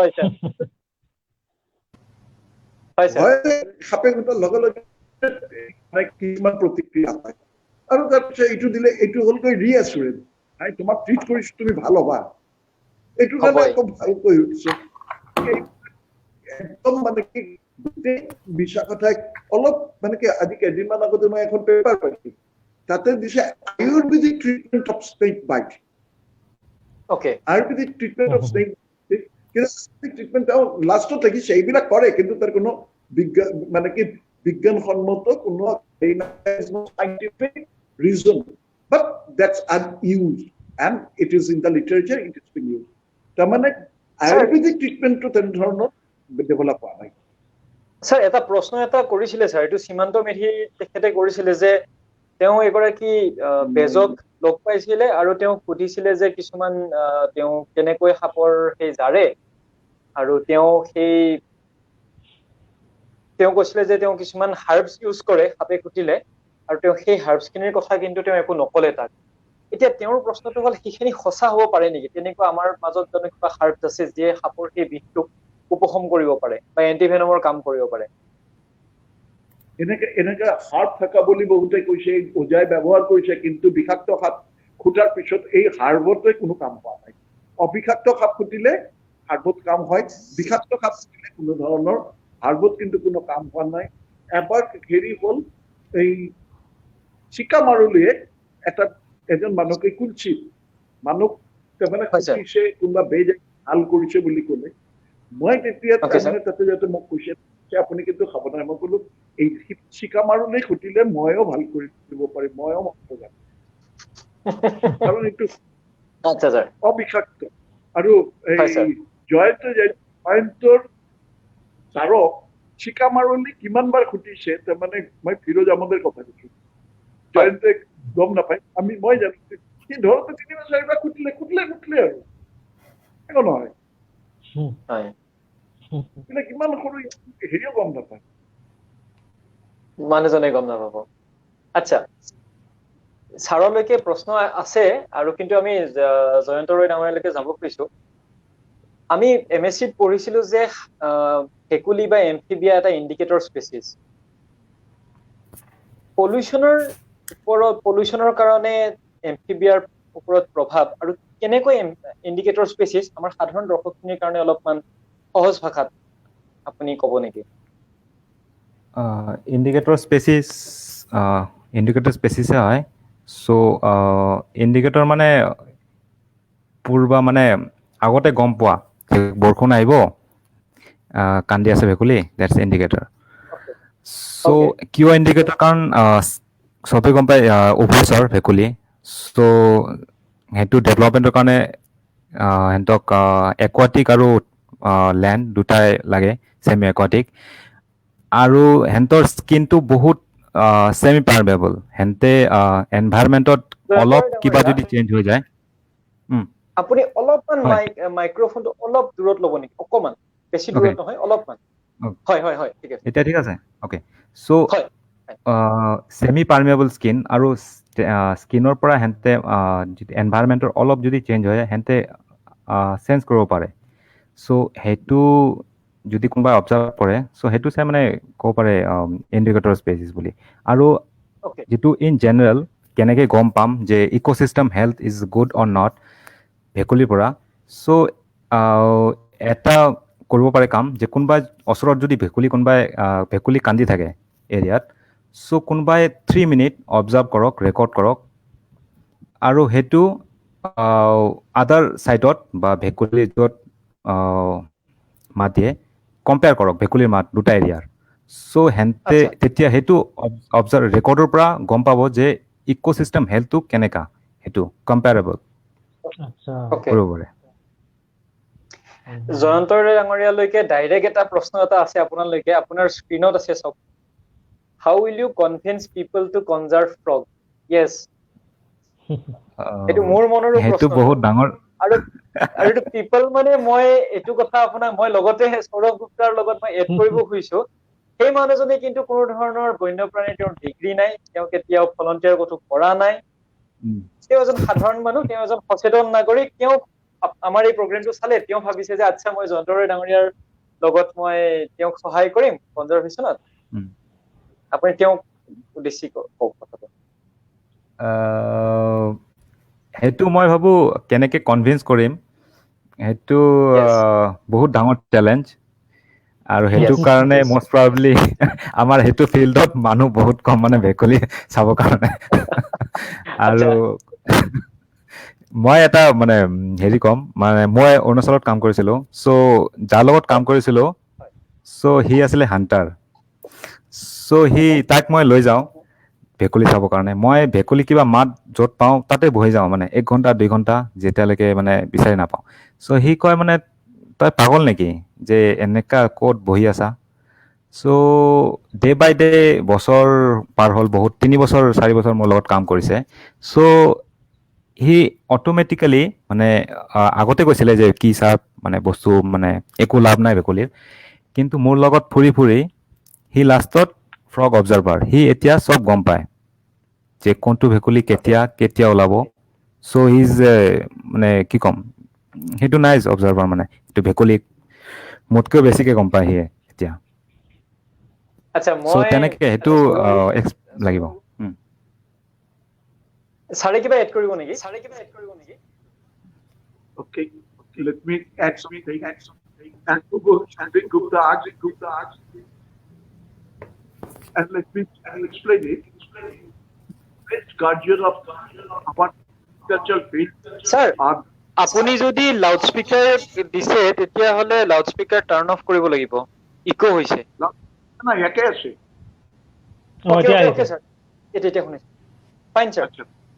আচ্ছা, তাৰমানে আমাৰ খেতি পথাৰৰ প্ৰধান পোক পৰুৱাৰ পৰা প্ৰধান ৰক্ষক হ'লগৈ ভেকুলী। Yes, এতিয়া এই পোকবোৰ এতিয়া খেতি পথাৰত এতিয়া এটা জাগৰণ আহিছে যে আমাৰ অৰ্গানিক ফুড লাগে, আৰু অৰ্গানিক ফুড যিটো এইটোৰ মূল্য বজাৰত বহুত বেছি। এতিয়া অৰ্গানিক ফুড যদি কৰিব লাগে, আমাৰ কিন্তু খেতি পথাৰত থকা ভেকুলীবোৰক সংৰক্ষণ কৰিব লাগিব। এইদৰে আমি কৃষকক বুজাব পাৰিম। আজি গুৱাহাটীত এইমাত্ৰ এই হেৰি ক'লেই আমাৰ জয়ন্ত ক'লেই যে মানে এই ভেকুলী হ'লগৈ best indicator of the environment because it is present in both aquatic and terrestrial. এতিয়া হ'লগৈ যে ভেকুলীৰ ক্ষেত্ৰত আজি আমাৰ গুৱাহাটীত মহৰ যিটো উপদ্ৰৱ, এইটো কিন্তু গাঁও অঞ্চলত তাতকৈ বহুত কম। এই মহৰ উপদ্ৰৱটো কিয়? আমাৰ আগতে যিবোৰ তাৰমানে কি পানী জমা হোৱা ঠাইবোৰ আছিল, তাতে ভেকুলীয়ে কণী পাৰিছিল। আজিকালি পানী জমা হোৱা ঠাই নাই, যিখিনি আছে সেইখিনি মহে থাকে, ভেকুলী নাই। আৰু ভেকুলী নথকাৰ কাৰণে মহ আৰু আন পোকৰ উপদ্ৰৱ হৈছে। ইয়াৰ পৰা ৰক্ষা কৰাৰ উপায় হ'লগৈ ভেকুলী আৰু লিজাৰ্ড বিলাকক বহুত কামত লিজাৰ্ড এনে ধৰণৰ বস্তু সংৰক্ষণ কৰিব। গতিকে আমি বিজ্ঞানসন্মত উপায়ত ভেকুলীৰ প্ৰয়োজনীয়তা বা ভেকুলীৰ যিটো উপকাৰিতা যদি মানুহৰ তাত লৈ যাব পাৰো, তেনেহ'লে মানুহ কনভিন্স হ'ব, আৰু এই ধৰণে আমি কিন্তু সংৰক্ষণটো আগবঢ়াই লৈ যাব পাৰিম। স্যাৰ, মৃদুল, ছুটিকৈ এই প্ৰশ্নটো আপুনি, হয় মৃদুল, মই এটা ডাইৰেক্ট এক্সাম্পল দিব পাৰোঁ। মৃদুল, মই এটা ডাইৰেক্ট মানে এক্সাম্পল দিব পাৰোঁ যে আমাৰ কেইদিন আগতে হেৰি লোকাছ এটেক মানে ফ্লাইছ এটেক হ'ল যে বাহিৰত মধ্যপ্ৰদেশ সেইটো ছাইডত। চ' সেইটো কিহৰ কাৰণে হৈছে? চ' মষ্ট প্ৰবাবলি সেইটো যিবিলাক বাৰ্ড স্পেৰ', চ' সেইটো ফিট কৰে সেইটো ফ্লাইছৰ ওপৰত। চ' হাউচ স্পেৰ' কমাৰ লগালগ সেইটো মানে ডাইৰেক্ট যদি হাউচ স্পেৰ' থাকিলে হয়, এতিয়া আগত যেনেকৈ আছিলে যিটো, চ' এতিয়া থাকিলে সেইটো আমাৰ যিটো এটেক সেইটো নহ'লেহেঁতেন। চ' ইন কেছ যেতিয়া মানে পথাৰত ছাৰে কৈছে যে অৰ্গেনিক, চ' পথাৰত সেইটো ভেকুলী যিটো ইনচেক্ট বা আদাৰ খাই থাকে, বা ভেকুলী ইন কেছ যদি ভাবোঁ যে ইন কেছ যদি ইমাজিন কৰে ভেকুলী নাই, চ' কেনেকুৱা আমাৰ এনভাইৰমেণ্ট হ'ব। চ' ইন কেছ যদি পণ্ডত ভেকুলী নাই, চ' যেনেকৈ ভেকুলীয়ে আমাক হেল্প কৰে ডিফাৰেণ্ট ৱাটাৰবৰ্ন ডিজিজৰ পৰা। চ' মষ্ট প্ৰবলি আমাৰ ডিফাৰেণ্ট ৱাটাৰবৰ্ন ডিজিজ হ'ব, বা বেলেগ এতিয়া কৰোণা আহিছে, এদিন পিছত বেলেগ কিবা আহিব, ডিজিজ আউটব্ৰেক হ'ব। ঠিকে। এটা কথা, এই ভেকুলীৰ তাৰমানে কি খেতি পথাৰত এজনে ৰিচাৰ্চ কৰিছিল, এই তাৰমানে DC কলেজৰ অধ্যাপিকা এগৰাকীয়ে ৰিচাৰ্চ কৰিছিল মোৰ লগতে।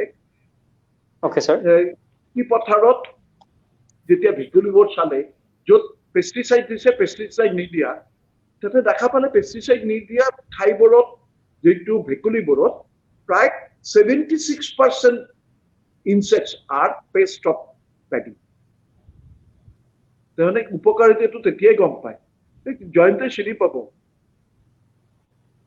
কোন ছাৰ? তোমাৰ DC কলেজৰ নহয় জানো?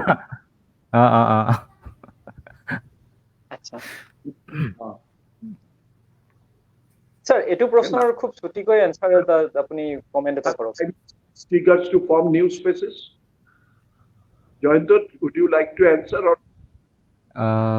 climate change tigers Triggers. to form new species. Okay, triggers. Yes. সেইটো ক্লাইমেট চেঞ্জ মানে টাইগাৰত মিডুল আৰু দেখাব পাৰিবা নেকি এইটো কুৱেশ্যনটো হয়। কি আছিলে ক্লাইমেট চেঞ্জ ট্ৰিগাৰ্ছ হয় সেইটো এডাপ্টেবিলিটি নট ক্লাইমেট চেঞ্জ আদাৰ ডিফাৰেণ্ট ডিছপাৰ্চেল মানে বেৰিয়াৰ যদি ক্লাইমেট চেঞ্জ হ'ল এটা টেম্পাৰেচাৰ ভেৰিয়েশ্যন এটা হ'ল বেৰিয়াৰ নট ক্লাইমেট চেঞ্জ আদাৰ বেৰিয়াৰ মাউণ্টেইন ৰিভাৰ যদি আহি যায় বেৰিয়াৰ তো it create helps in species new species formation কাৰণ এটা গ্ৰুপ থাকি গ'ল আৰু বেৰিয়াৰ অহাৰ লগালগ হেঁতে এডাপ্টেভ বেলেগ এডাপ্টেশ্যন হেৰি কৰি লয় আৰু it changes to a new form so' it's list I'd like to add it here. okay Saurabh Gupta, climate change is a phenomenon which we are observing for the last 20 or 30 years. A species formation requires thousands of years. So climate change cannot trigger new species, but can make extinction of species. Yes. Yes. Yes. Okay. Sir, ইয়াতে এটা প্ৰশ্ন এটা কৰিব খুজিছো কাছক লৈ বিবেকানন্দ কাকতিৰো চাগে প্ৰশ্ন এটা আছে আপুনি যদি সুধিব খুজিছে সুধিব পাৰে মই কাছক লৈ পুনৰ প্ৰশ্নলৈকে আহিম ছাৰলৈ হয় মই কাছক লৈ কৰা মই আকৌ ছাৰৰ ওচৰলৈ সাপৰ ওচৰলৈকে যাম মোৰ বোধহয় এইটো ছাৰক শেষ কুৱেশ্যন হ'ব আজি মানে হয়তো আটাইতকৈ এতিয়ালৈকে সোধা প্ৰশ্নৰ ভিতৰত আটাইতকৈ গুৰুত্বপূৰ্ণ প্ৰশ্ন এইটোৱে হ'ব যে আমি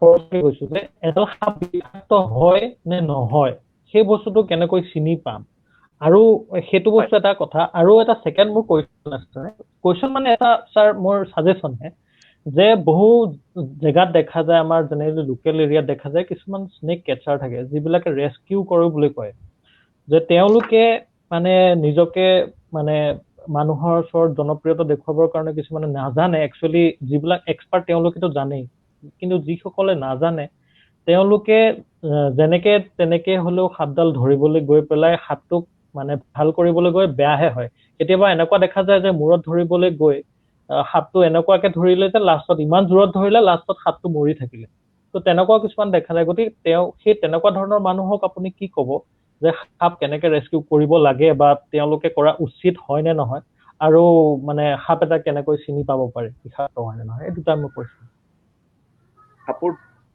বিষাক্ত সাপ আমাৰ তাৰমানে কি চিনি পোৱাৰ উপায় একমাত্ৰ হ'লগৈ there is no strict point of distinction between poisonous and non-poisonous snakes. কোনো নিৰ্দিষ্ট এটা চৰিত্ৰৰে কাৰণ মই যদি কওঁ স্কেলবিলাক বহল থাকে বহল স্কেল কিন্তু অকল কোবৰাতে নাথাকে এইটো হেৰিটো থাকে আমাৰ কি নাম এই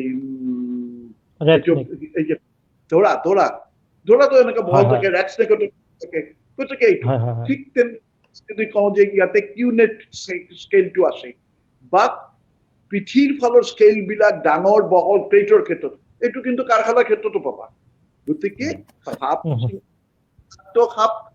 চিনাক্তকৰণ 4টা বা 5টা বা 2টা বা 3টা লক্ষণ দেই মই কোবৰাটোক চিনি পাওঁ গতিকে এইটো কোবৰা বাকী কোবৰা নহয় ঠিক তেনেধৰণে এই 4টা ক্যাৰেক্টাৰ দি মই ক্ৰেটটোক চিনি পালো এইটো ক্ৰেট বাকীবিলাক ক্ৰেট নহয় এনেধৰণে যদি আমি সেপাৰেশন কৰি দিব পাৰো তেনেহলে বিষাক্ত অবিষাক্ত সাপক তাৰমানে কি পাৰ্থক্য কৰিব পাৰিম এইটো একমাত্ৰ উপায় হ'ল যে স্পেসিফিক বা যেটো প্ৰকৃত বিষাক্ত সাপক চিনাক্তকৰণ বা ইহঁতৰ নিৰ্দিষ্ট কিছুমান চৰিত্ৰ বা লক্ষণ চাই দুই নম্বৰ কথাটো snack rescue all types of snakes are protected under Indian Wildlife Protection Act schedule 4 schedule 2 schedule 1 গতিকে স্নেক ৰেস্কিউ যেটো কৰে এই ক্ষেত্ৰত বহু ধৰণৰ প্ৰটোকল মেইনটেইন কৰিব লাগে সাধাৰণভাৱে যিবোৰ মানে কি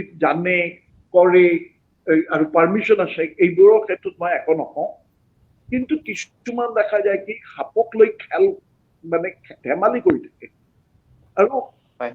বহু ক্ষেত্ৰত সাপক লৈ ধেমালি কৰি থাকোঁতে কিন্তু সাপৰ খোট খাইছে আৰু এনেকে মৰিছো। হয়। হয়। মিথুন চক্ৰৱৰ্তী নামৰ বহু বছৰ আগত, আজি প্ৰায় 8-10 বছৰ আগত মিথুন চক্ৰৱৰ্তী নামৰ এজন ল'ৰা কোব্ৰাক লৈ ধৰিব যাতে পেটত বুকুত ইমান কেইটা খোট কাঢ়ে, তাৰপিছত নাই একো নাই, তাতে ঘৰতে থাকিল, ঘৰতে মৰিল। গতিকে এই খেল বা ধেমালিটো সাপক লৈ বন্ধ হ'ব। যে যিকোনো মানুহে ৰেস্কিউ কৰিব নালাগে। অলপ সাপে কেতিয়াও আটাইতকৈ সাপে ভয় কৰা যিটো প্ৰাণী এইটো হ'লগৈ মানুহ। গতিকে সাপক অলপ সময় দিলে বা হেৰি দিলে নিজেই আঁতৰি যাব মানুহৰ পৰা। গতিকে ৰেস্কিউ কৰাৰ কোনো দৰকাৰ নাই, সাপক নিজৰ মতে থাকিব দিয়া। তেনেধৰণে যদি কিবা বেছি অসুবিধা হয়, এই বন বিভাগ বা তেনেধৰণৰ ৰেস্কিউৱাৰ যিবোৰ সঁচাকে স্কিলফুল ৰেস্কিউৱাৰ তেওঁলোকক খবৰ দিলে হ'ল। স্যাৰ, আমাৰ সময় যথেষ্ট কমি আহি আছে। মই 3টা প্ৰশ্ন খুব খৰতকীয়াকৈ ল'ব খুজিছো। প্ৰথম প্ৰশ্নটো হ'ল কল্যাণী অধিকাৰীৰ। তেখেতে কৈছে যে নাগ পঞ্চমীটো অকল মিথ নেকি?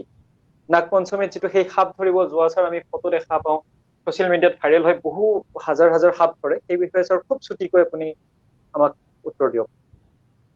এইটো এটা মিথ যে সাপ নাগ পঞ্চমীত পূজা কৰাৰ কাৰণে নাগ ধৰি আনে তাক গাখীৰ খুৱাই দিয়া, মূৰত গাখীৰ ঢালা। হেৰিটো এইটো এটা মিথ। এইটো কিয় মিথটো আহিছে মই ক'ব নোৱাৰিম, কিন্তু এইটো কিন্তু সাপৰ কাৰণে ক্ষতিকাৰক। অ'কে স্যাৰ, ৰশ্মি ভট্টাচাৰ্যী, তেখেতৰ এটা প্ৰশ্ন তেওঁ অলপ দীঘলীয়াকৈ লিখিছে। মই আপোনাক তেওঁৰ সেই প্ৰশ্নটোৰ ছাবষ্টেন্সখিনি ক'ব খুজিছো। তেওঁ কৈছে যে তেওঁৰ লোকেল এৰিয়াত 7ৰ পৰা 8টা সাপ খুব কম দিনতেই মানুহে মাৰি পেলাইছে, আৰু তেওঁ যথেষ্ট ৰিকুৱেষ্ট কৰিছিল যে সেই সাপকেইটা নামাৰিবৰ কাৰণে। তেওঁৰ কথা নামানিলে আৰু শেষত গৈ মানুহখিনিয়ে সেইখিনি মাৰিলে। গতিকে তেওঁ জানিব খুজিছে যে আমি কেনেকৈ সেই সাপখিনি নামাৰাকৈ ৰাখিব পাৰো, আৰু মানুহক কেনেকৈ আমি সেইটো বস্তু আমি বুজাব পাৰো বা জনাব পাৰো, কেনেকৈ আগবাঢ়িব পাৰো। এইটো হ'লগৈ মই প্ৰথমতে কৈছিলো যে 2টা বস্তু খুব প্ৰয়োজন। এটা হ'লগৈ শিক্ষা, এডুকেশ্যন, আৰু এটা হ'লগৈ এৱাৰনেছ। যে মানুহখিনিক এৱাৰ কৰিব লাগিব, সজাগ কৰিব লাগিব যে সাপটো আমাৰ ক্ষতি কৰা নাই, বৰঞ্চ আমাৰ উপকাৰে কৰিছে। বিশেষকৈ মানুহে ভয় কৰা সাপৰ ভিতৰত যদি লোকালয়ত থাকে এটা সাপে থাকিব পাৰে, এইটো হ'লগৈ ফেটি। ফেটিক ঠিক আছে, ধৰি লৈ তাক ৰেস্কিউ কৰি বেলেগত মানে কিবা এটা কৰিব পাৰে, বাকী সাপ কিন্তু মানুহৰ কোনো ক্ষতি নহয়।